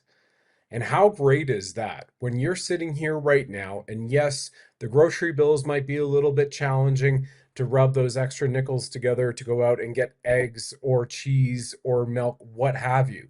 But at the end of the day, will those few moments of stress or pain really define you? Or what will define you is that you are here on a front row seat playing a role in the greatest reveal of all mankind, since likely Christ first walked the earth, and very likely perhaps he will do so again. And the second point is the Bible. When you look at the fact that there are 777 books of the Bible, yet when I was raised Roman Catholic in my family, and as Derek quoted before, the King James Bible version, we had Bishop Jim O'Connor on here, who has access to the 777 books of the Bible, who is a member of the Underground Orthodox Church, which Christ first created, who also has performed 41 successful exorcisms and 50 spontaneous healing miracles. And so when you open your mind to the fact that we have this information now at our hands, that we can sit here on a little device or a little laptop and be plugged in around the world to truths that are just coming at us right now about the spiritual significance of the entire elixir of the art of our heart, our soul, our sound of uniform love, this infinite spirit, which does not end. The body will, but you do not. And you got a front row seat to participate into this incredible, historical, monumental, biblical operation to free all of mankind and sentient life on this planet, and then experience a return to the quantum. Holy freaking smokes. This is the greatest time to be alive. This is why people should be sharing shows with all these men, listening to what it is that they are discussing, and then not only just hearing it, acknowledging it, reading it, sharing it yourself, having those dialogues, replacing conversations at the water cooler with, oh, what kind of car did you get? Or what are the taxes so expensive about the carbon tax too? Did you happen to know that there has been a plan with these guys called the White Hat Alliance with somebody named General Dwight D. Eisenhower, 5-star general, who created a shadow military Q-level security clearance operation, briefed President John Francis Kennedy. JFK then started an executive order to create Space Force in the 1960s, which President Trump picked up and reignited, and we had that in his first term. Those are the conversations I would hope that we are seeing today, John, happening around the world. It's freaking epic. Fascinating. It is fascinating. A quick comment, and we'll take it from the panel. This is the dawning of the golden age. These water cooler new conversations that we're going to be having. A little bit of pain along the way. A lot of pain in the last 10 years. A lot of pain. and sadly deaths coming from COVID and all that. But the other side of this is what you've just defined. There is a light, and it is starting to shine very bright. Before we move on to, we've already covered Russia. And anyone want to weigh in before I direct a question to Riccardo about Australia and New Zealand? Anyone want to weigh in on anything before I take us into those countries? Yes. I'm going to make a comment on Colonel spirituality. Yes. I started Please dating do. my current wife about 24 months ago. And the first date lasted a long time. The second date, before the second date, God told me that she was my wife 3,000 years before when I was fighting for Alexander. Just a spiritual piece of where we are. Thank you for sharing that. Amen to that. And you know Colonel. what? Yeah. Those are the water cooler stories we want to start to hear as we waken our inner soul to the truths of who we are as eternal beings. Thank you, sir. Let's go to Lieutenant Colonel Riccardo Bosi, leading Australia One Party, the Wano Savin of Australia, as one of his built chatter for Riccardo. But where are we at in Australia right now? And I have a lot of people asking me about New Zealand, and I've told them to follow you, even though, of course, Australia, a different country. But you know what's going on in the region. What's happening in this geopolitical landscape of things, and is there light at the end of the tunnel for these two nations and their alliance with us? Like anything you can share with us.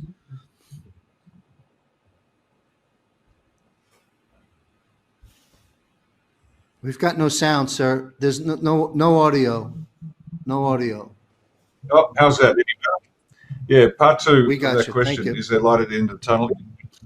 It's fantastic. So everyone can just take a deep breath and understand we have won this. I know you've heard it 100 times, ladies and gentlemen, but it's true. We have won it. It's just you can't see it yet, and that's fine. But as far as Australia and New Zealand are concerned, we're basically in a holding pattern down here in terms of reveals. So we watch carefully what's happening in the US and try to take a cue from that. In Australia, we recently had an election, and let me explain why that's important. We know it's fraudulent. There's a ton of evidence of our electoral system is completely fraudulent. We know that. The result was not dissimilar to Biden's stolen election. Our left-leaning party, which is called the Labor Party, and it's like you, it's the two wings of the same bird. You've got the Liberal National Coalition, which are the alleged conservatives. You've got the Labor Party, the alleged Workers' Party, but they're not. They're just controlled by Masonic filth. But as you know, even the Masons hate each other. It's always a competition. And then you have a bunch of independents. Now, what's been happening? I'll just take a couple of minutes to explain. What's happening in Oz politically is what has happened around the world for many, many years as part of a longer plan. The conservative forces have been progressively dismantled, undermined and infiltrated, and then that just leaves left and extreme left to choose from. Now, that's been happening in Oz. That started years ago when a former prime minister actually lost his seat in an election, and he was replaced by what is called a teal, the color, the blue-green teal, alleged conservative but climate-aware type people. They're funded by the Holmes Accord brothers, sons of a corporate crook from many years ago. One's in the WEF, the other is a climate philanthropist, and I'm going into detail for a reason here. So they fund these teals, these alleged independents, but they're just a front for WEF policies. So you've got the Labor Party and the teals, many, many independents, a diminished conservative party or conservative grouping of parties. It's all by design, except the Masons, they cannot believe that those that are in the right hand side of politics cannot believe they've lost control. They how could my team lose? They're actually in a flat panic. The Masons on that coloured bunch of Masons are all panicking and running around wondering what the hell is just. Now, what the people are being told is the Labor Party won a magnificent victory. He has an unbeatable mandate. At this stage, 96 seats out of the 151, which means he only needs 76 to form government. He already has something like 96 at this stage, which is just a devastating blow. But what they're setting us up for, the people, is this extreme left-wing government supported by left-wing independents, inverted commas, but they're not really. But they're setting up the parliament to now roll out every WEF policy that you can possibly imagine. Now, the problem with that is this: let's just say this was the black hat plan all along, and it's now under control of the white hats, and they're letting the plan be revealed. Now, drama won't occur, but they are warning us out now. Weather disasters are coming. Insurance companies are no longer paying out due to weather damage, for example. That was removed a year or two ago. They're setting this. It appears like they're setting the stage for a declaration of a state of emergency of some sort. No big deal. It happens all the time. Trouble is, behind that, and again, this is years in the making, they created what was called the Defence Force Enhancement Bill 2020. That's the short name. And that allows foreign military troops and police to come into Australia and be immune to prosecution if they are helping us out.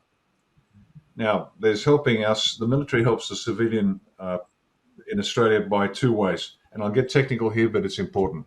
Defence Force aid to the civil community, which is where the Army, Navy and Air Force roll out to assist during fire, drought, flood, hurricanes, whatever we've got.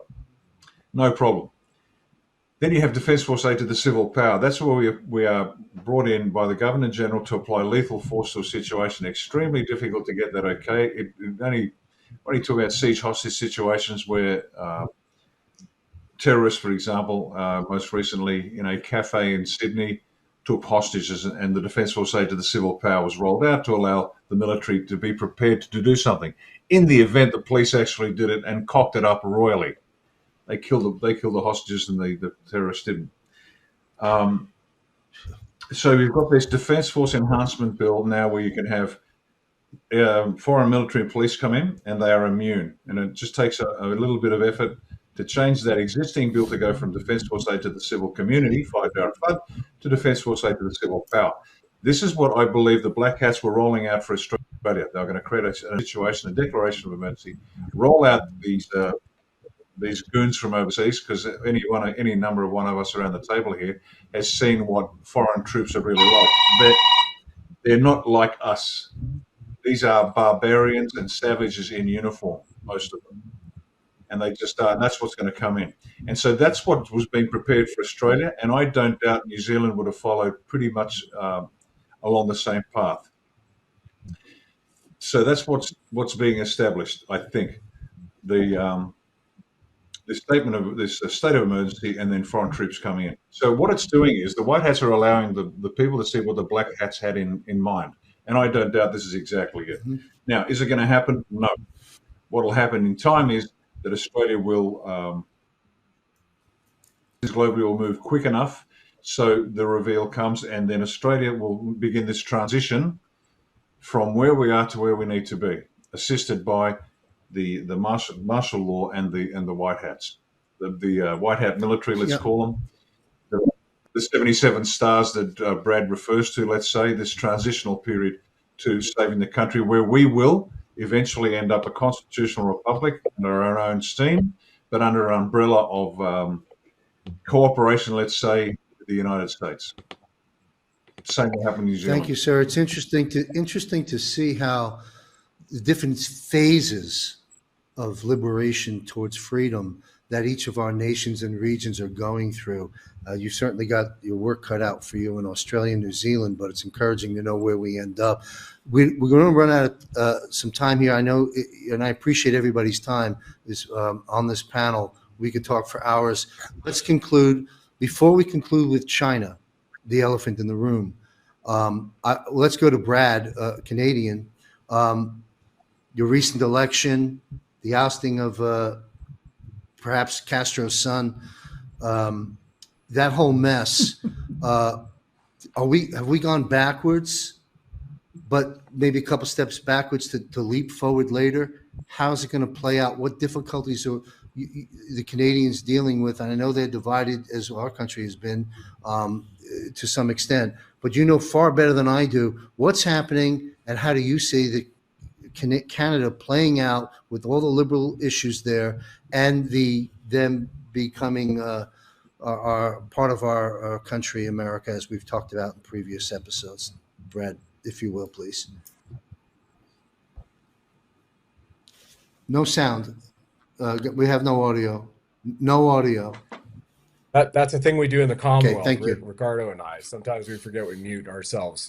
That's just part of our pleasantries. So thank you. Okay. It's a very apt Thank you. Go description. ahead. Very apt description of a slingshot that you were pointing out. Take a couple steps back so you can just launch forward. And I feel the 2,000 mule stolen election, which we just witnessed in China to happen, was fantastic, because what happened by the next morning, on the Tuesday morning. So again, it was a snap election. It was called 32 days you had to run. Those who watched the show, I had Maxime Bernier on twice. He was on Tucker Carlson. He was on Alex Jones a few times, right? He's got a Trump type platform, which, hey, moratorium on immigration. Let's do mass deportations. Let's start taking people who are commercial driver's licenses and making sure they can speak English and then actually, in fact, know how to drive trucks. Let's make sure that we have a Second Amendment style legislation. So anyway, he had 310 people that were to be elected under his People's Party of Canada. And on the night before that election day of Monday, on Sunday, 70 pulled out, and several of them were spotted on the opposition party side. I think it was fantastic because by Tuesday morning in Alberta, they exceeded the number of signatories on a petition to call for a referendum. So what is a referendum? A referendum means that enough people have spoken that they want to have an election to separate, to become independent. Now, this has been done throughout the ages, but right now, all of a sudden, people saw that, wow, we exceeded, it was 167,000 signatures within 24 hours, seeing that it was a stolen election in Canada. Now, in the next few months, it's time for us to have a vote to become an independent country. Now, what goes along with being an independent country? Well, that means you have a massive financial outlay, a capital cost of opening embassies, making sure that you can go buy land or lease land to do that, as well as you have to have your own military and law enforcement. You're no longer going to use the RCMP. You're going to have to establish, which Alberta does, have sheriffs since 1860s. You're going to have to build out that force. Or, we already saw, went down to Washington the month before, open discussions with the American government and saying, if we become independent, would you consider us joining the as a 51st state? That's where we're at right now, where the province beside Alberta, just to the east of it, right above Montana and North Dakota for the American friends, Saskatchewan, and then Manitoba are going, that sounds pretty interesting. Let's have a referendum too and talk about becoming independent. Our province, which is a subsidiary corporation of the Crown Corporation of Canada, for everybody to know, because it's not sovereign, right? This is a citizen, but this is what is happening, where the people are speaking and saying enough is enough. We want to have free speech. We don't want censorship, which is exactly what they installed the Carney puppet to do. He was just on an interview yesterday on CBC, which is the Canadian equivalent of the British Broadcasting Corporation, right? And he was telling everybody that he is a globalist, word for word. I am a globalist, and this is exactly what Canada needs. I mean, does it get any more obvious than that? So what we're seeing, to your point, and then China, where we saw 2 weeks ago, 40 banks were shuttered their doors by Thursday, from a Monday to a Thursday, in 3 business days, over 4 calendar days in China. 40 banks. Whoosh, that was it. Off they went. Now you're seeing the Chinese people, who have been some of the most controlled on the planet, starting to cry out and going, we want some freedom too, from the videos that are leaking out there.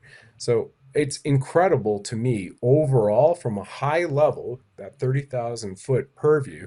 If you're standing up there on a cloud or the guard tower looking down, you're going, man, this is amazing, because we see that return to sovereignty, which is coming in very, very fast. And when the pressure keeps coming in, they keep turning up the water and boiling the frog. A lot of people are wanting to jump out right now. And I think we're going to see that in the UK. There's enough chanting that's been going on in the UK against Keir Starmer, even the UK trade deal that Trump just put forward. We see it with Macron. We see it with Romania, the stolen elections, and everything that's coming out on that. So, from a global perspective, it's freaking amazing. We just have to keep ourselves, buckled up, absorb a little bit more of the pain, roll with the punches, so to speak, go with the flow, but keep our heads held high. And when we see something, call out the bullshit. And if we got some questions, then engage in conversation, not from a hate standpoint, a curiosity, and be open to not knowing what you don't know. I think that's the best thing. I'll leave it with here with the panel, John, tonight. Thanks for having me. Thank you. Thank you, Brad. Well said. On the subject of China, folks, I'll just open it up and anyone just chime in and get your commentary and analysis of China. I'll kick it off with this. First off, I lived in China for about a year and a half, a long time ago, about 2011, 12 there. And it's a long story. I had a Chinese American wife at the time, and I'm divorced, and that's a good thing. But while living there in Sichuan province of Chengdu, big city, big polluted city, I don't want to bash the country generally, but I mean, I'll never go back. Okay. While I enjoyed the Dalai Lama Palace tour up in Lhasa, when you get off the train, I took the train up there years back because I wanted to see the landscape. I get off the train, and I'm thinking, of course, the Dalai Lama is a whole other conversation to have what we come to learn about. But through history, as I knew about the Tibetans, it was fascinating to see the palace and to go up there. But when you get off the train, you got greeted by two people. The first thing you see is the Red Army with the rifle. No camera, no camera. Well, I just spent 24 hours on a train. Thanks for the welcome. Behind him is a friendly Tibetan with a white scarf. Thank you, puts it over me, welcome. Very interesting little story there. But anyway, it has nothing to do with this panel. So let me move on to the critical issue. To me, China, some say, and I've been saying this for many years, is going through similar things that all of our nations are going through internally. People, as you stated, want to be free. Very difficult with that level of suppression on them from that form of government. But it seems to me, and this is where I'd like to open up and then go wherever you want with China, and then we'll wrap up. I believe that Chairman Xi, and I understand all the problems that we're dealing with, at least what we hear and see. But from some perspective, it seems like Xi, Putin, and Trump may have some form of an alliance against the true enemies of freedom. Am I right, Colonel Sellers? You're nodding. Why don't we start with you, sir, and take it around the block? Totally Yes. agree with that. Yeah, I totally agree with that. And all of the signs point that way. I mean, all you got to do is watch. Well, I mean, we've been saying it all night. You just watch what Trump does, and then watch what happens around him after he has his conversations and everything. I think she's been on Trump's team from the beginning of Trump, just like Putin, Brazil. I mean, I think this Trump is holding this whole thing together and guiding it and directing it. And I'm going to go even further, saying that maybe what's really we're seeing here is the freedom movement is expanding around the world. And is it part of ascension of the planet? I think it might be. I think you're absolutely right. Very It's a nice. spiritual battle between good and evil, and that's a great way to positively end on the subject of the suppression of communism. That I believe, I'm 67 next month. I believe, as long as God keeps me here another 20 years, I believe we're going to see the fall of communism in China, and I hope and pray that happens because there's 1 billion people supposedly over there that, as Riccardo has stated before, need to stand up and say, we've had enough of this. Anyone else on China before we wrap up the panel? Anyone want to comment? I'll just add one thing because we have colonels here and they can vouch for this. Sometimes it gets lost in transit with some of the other podcasts out there, but we don't just train anywhere. We don't train pilots in their aircraft in our nation. All right, there's certain aspects of military what we do. So President Trump signed Executive Order 13936 July 14, 2020, declared a national emergency with Hong Kong. All right. And so when he was talking about taking back the Panama Canal, he first said it was China. Then the next week he said Hong Kong, which we know the differences in those. Most people do. You can research that. Yes. But if President Trump is a threat to democracy, if he's a dictator, if he's violating the Constitution, then why would Biden continue that executive order just to pass back to him like a big giant red bow? See, so that right there alone can help people. The other thing is when the war was actually declared in the U.S. was the same day that President Trump established the Space Force. It was on December the 20th, 2019, and that's when Title 50, Chapter 33, Section 1550 was amended to the War Powers Act. All right, and it has a very key clause in there. It brought in regular and irregular forces. Your irregular are your subterranean, your clandestine, et cetera, your unconventional, everything. All right, then your regular. All right, but the very key thing with that is in that same first 180 business days, there was a war on all of your trafficking. Now, people have seen Obama, Old Barry, and Bush do a few things out in the waters, right? They did have a few busts here and there, but this has been an all-out drug trafficking bust like nobody's business. All right. And when you go look at our 22 joint partners on the Southern Command website, the Netherlands is one of those. All right. And recently, the Netherlands has been in and out of China, back and forth, back and forth, back and forth. Also in India, back and forth to Kuwait and also Bahrain and a few other places that we have over there. Also Saudi Arabia. There's a lot of movement in and out of those nations with us and our joint partners. So you wouldn't have that. Like if China was an issue, you wouldn't have one of our joint partners working simultaneously doing something else with another nation. It wouldn't work like that. Yeah, thank you. My final question, brief answers. We'll go around, starting, of course, with the colonels. Colonel Bosi, what do you feel is the greatest threat facing mankind today, and are we winning this war? That's easy. AI.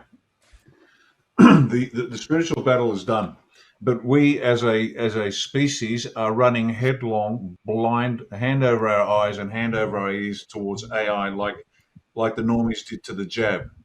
The insanity that we default our thinking to AI it's just out there for whatever reason. I've had the most brilliant people come to me and say, "Oh, look, Grok said this or ChatGPT said that, and we should move forward that way." And I just look at them and shake my head. AI is the single biggest threat. Unless we get a hold of it, we will evolve ourselves out of humanity into some, I don't know what you call it, part machine, part human, that'll cease to have any connection with the Almighty.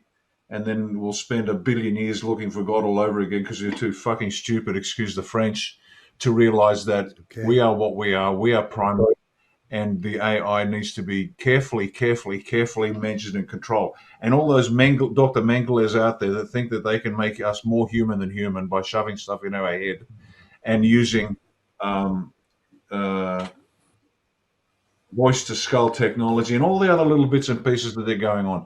Those Mengelers need to be put in a little chamber, the gas turned on, and then walk away, because that is literally going to destroy us. We've just finished this battle, this spiritual battle that's gone on for eons, as you all know. And at the last moment, we're going to snatch victory, defeat from the jaws of victory by pursuing AI. So that's it for me. AI is the single biggest threat we've got. Unless we get a handle on that, the planet will just cease to be what it is. I have great concerns about AI myself. Thank you, sir. And what's the best way, Lieutenant Bosi, for people to follow you and your work? Sure. You can go to our website, www, you've got to put the W's in, AustraliaOneParty.com. That talks about the actual movement that we have. But you can also go to our Rumble, BitChute channels, Telegram, and they're even allowing my stuff now on Facebook, which is unbelievable. I've been blocked from Facebook since forever. but we're back on that. So that's a bit of an indicator that the good guy's running the show. So all the social medias, we're there. Please follow us there. And Great. thanks, John. Thank you very much. And the same closing question for everyone. We'll be out of here in just a moment. Colonel Lennox, if you will, what greatest threat facing mankind today, and are we winning this war? I agree with Colonel Bosi. And the AI threat doesn't come from inside, it comes from the galactics. And that is the biggest threat. And our friends, the Palladians, are working with us to defeat the AI that's going to put us on the bad side. There is some good use for AI, but we have to control it. Mm-hmm. Yes, and President Trump has stated, I'm paraphrasing, somewhere along his journey, and I know Derek will follow every word the president says, will vouch for me. He has said, listen, I will make sure AI is for the betterment of the people, paraphrase. Now, of course, the question is what happens when life beyond Trump? These are great concerns. These people are trying to play God, and in the end, that's not going to work. Same question as we wrap, and thank you, Colonel Lennox. What's the best way? Is there a place where people can follow you and your presence and your work? My wife and I have both decided to stay in the background. Okay. We do not have sites. We both think the same way. And if you want to get in touch with me, you can email me at tlennox99@gmail.com. Well, God bless you and your new bride. I'm very happy for you, and I can feel how grounding this is for you, and it's wonderful. Thank you, and best to you. And when you're willing to come out as you have today, we greatly appreciate it. You're welcome back anytime, and certainly on the other platforms where people can gain insights from you. Same question for Colonel Sellers. What is the greatest threat facing mankind today, and are we winning this war? I think that we need to guard. Well, we need to make sure that we guard the victory of the spiritual war, like Riccardo was talking about, because we can still lose that if the wrong noses get poked under the tent. I believe.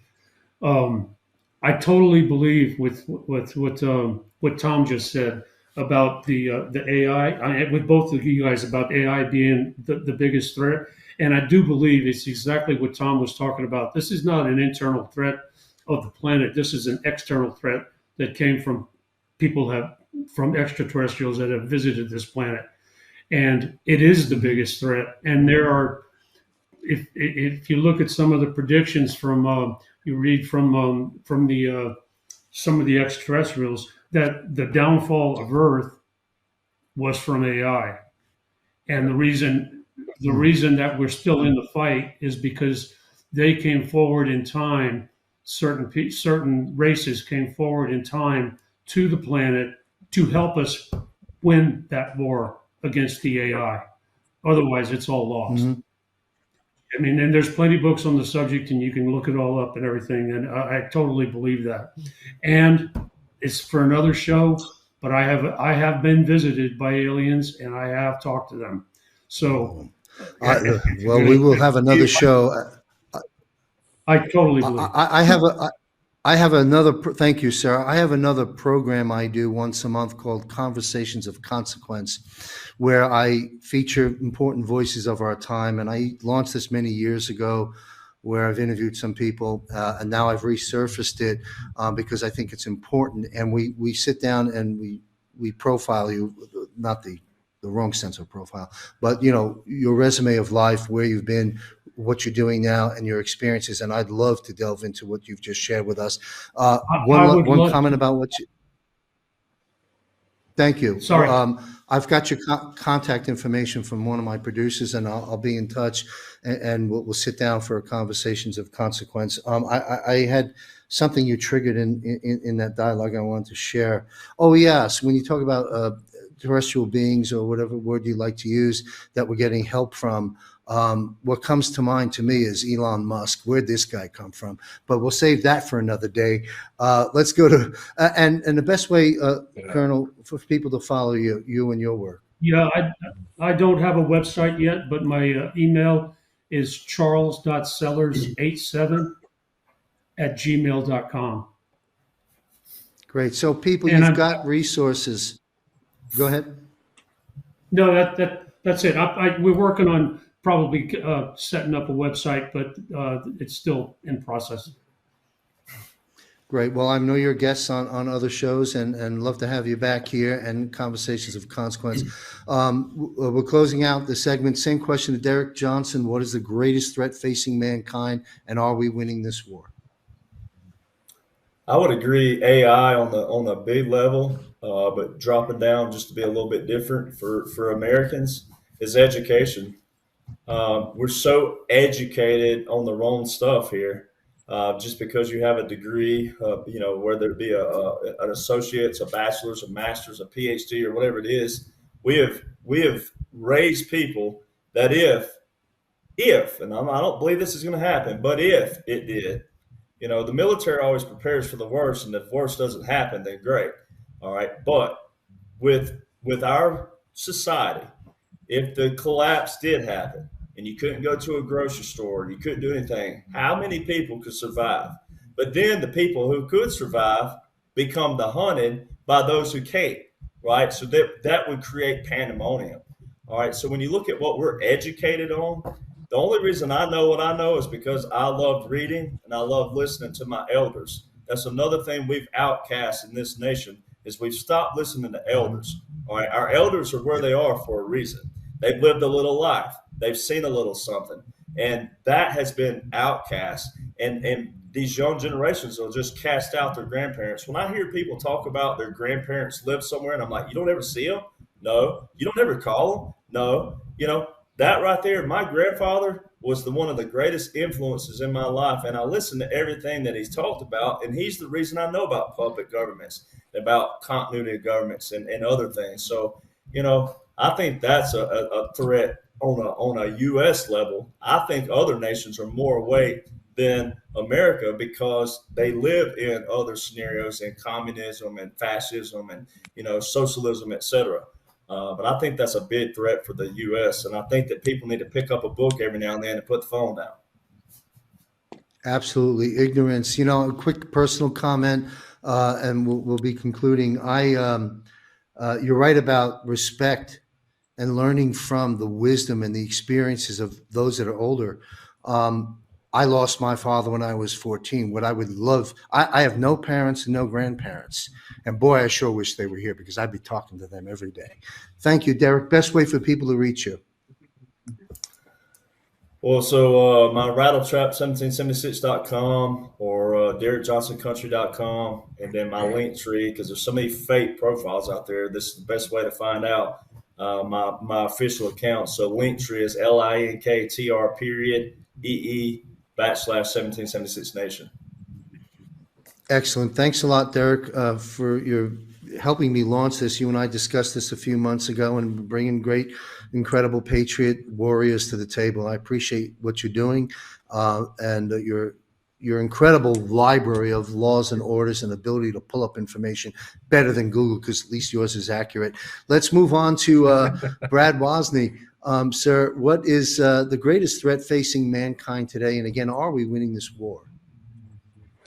The latter first. We are winning the war right now, and it's already been pointed out. It's something that we saw, myself and two founders of mine, co-founders in a humanitarian project we just soft launched last month, is that, yeah, it is the AI. And you look at Star Wars Next Generation, what did they do to Picard, right? You might have the computer you can speak to and get information from, and it's there as a tool, just like you have a hammer, or you might have a sidearm, or you might have, that is a tool, but not to be replacing the deductive, cognitive reasoning and mind that God installed within us. So as a result of that, we launched this community. So this is one way to get in contact with me, called stepintoyourpower.com, completely free. And it's already being billed as the world's #1 spiritual community, as a hub for people to discover who they were meant to be. Because as Colonel Lennox already pointed out, and we know that in the 5th generation, the Roman Constantinople emperor, they withdrew one of those 777 books of the Bible was on reincarnation, right? What better way to control you to think that you have to pay your way to heaven and you have to follow whatever somebody says at the front of a pulpit in order to get there, unless you have that spiritually intuitive capability to use discernment to take information and decide upon yourself, which is what it's about to be sovereign. And that was also gifted to us from our Creator, all loving, all knowing Mother and Father, always has been, and always will be present in all aspects of our lives and consciousness. And so when you are activating your consciousness and you are consciously aware of things rather than delegating your sovereign mindset to, as it's been pointed out, some other form of control, because you don't know it, and it goes, all right, oh, this is it, and it spits it out and says, this is what I'm supposed to say to you, Rick, because Grok told me that, right? Or ChatGPT. And I think that is the single most existential threat next. And we have to curtail those people by looking internally and discovering who you were meant to be. So that's stepintoyourpower.com, number one. And the other way, number two, is through my Rumble channel called The Sovereign Soul. It's rumble.com. They put the /C for channel in lowercase and then /The Sovereign Soul, because we are all sovereign souls on this earth walk of this real existence to see where we are in the school of life, this game of life, to extend our both our awareness and help each other. Service to others, 51%. That's what it needs to be. We would all be so much better off. And John, thank you for having me. And gentlemen, thank you for your service then and still right now. It's an honor. Appreciate you all. Thank you very much, Brad. And again, you cited the news site as a source. Is there any other place people follow your shows and your work? Todd Callender, Cloud Hub. I do shows with Todd. I'm a guest host of his once a month. We do actually 2 shows a month. Michael Jaco and I do a show with Todd, and then I do a show with Todd on Cloud Hub and libertyclub.net, which he owns both of those. And that's it for now. I petitioned for my YouTube channels to come back on the Sovereign Soul. No such luck there yet. So I think stepintoyourpower.com is key, right? For any individual to be there, there's thousands of people from all over the world at different levels of awareness, helping each other. There's a lot of tools there. It's completely free. And we really hope that's going to help mankind's ascension and getting some answers too. Thank you very much. Thank you, Colonel Riccardo Bosi, Colonel Sellers, Colonel Lennox, Derek Johnson, and Brad Wozni. The world salutes you, and the world needs to hear your wisdom, your experience, your analysis, and you've done that in these last 2+ hours, and I can't thank you enough for your time. So I want to thank our esteemed guests for their time and expertise in today's panel addressing issues that concern each and every one of us, not only in America, but all across this world. So check out my other programs that I publish by visiting johnmichaelchambers.com. Also for notifications and my weekly communique, sign up for free on my Rumble channel and on my website, jmcvoice.com. Hit the subscribe tab and receive every Friday direct to your inbox, JMC Unplugged. Continue to do your part, fight for what's right, and together we will save America and redirect humanity on this course correction. Be safe, stay alert, and I'll be right back.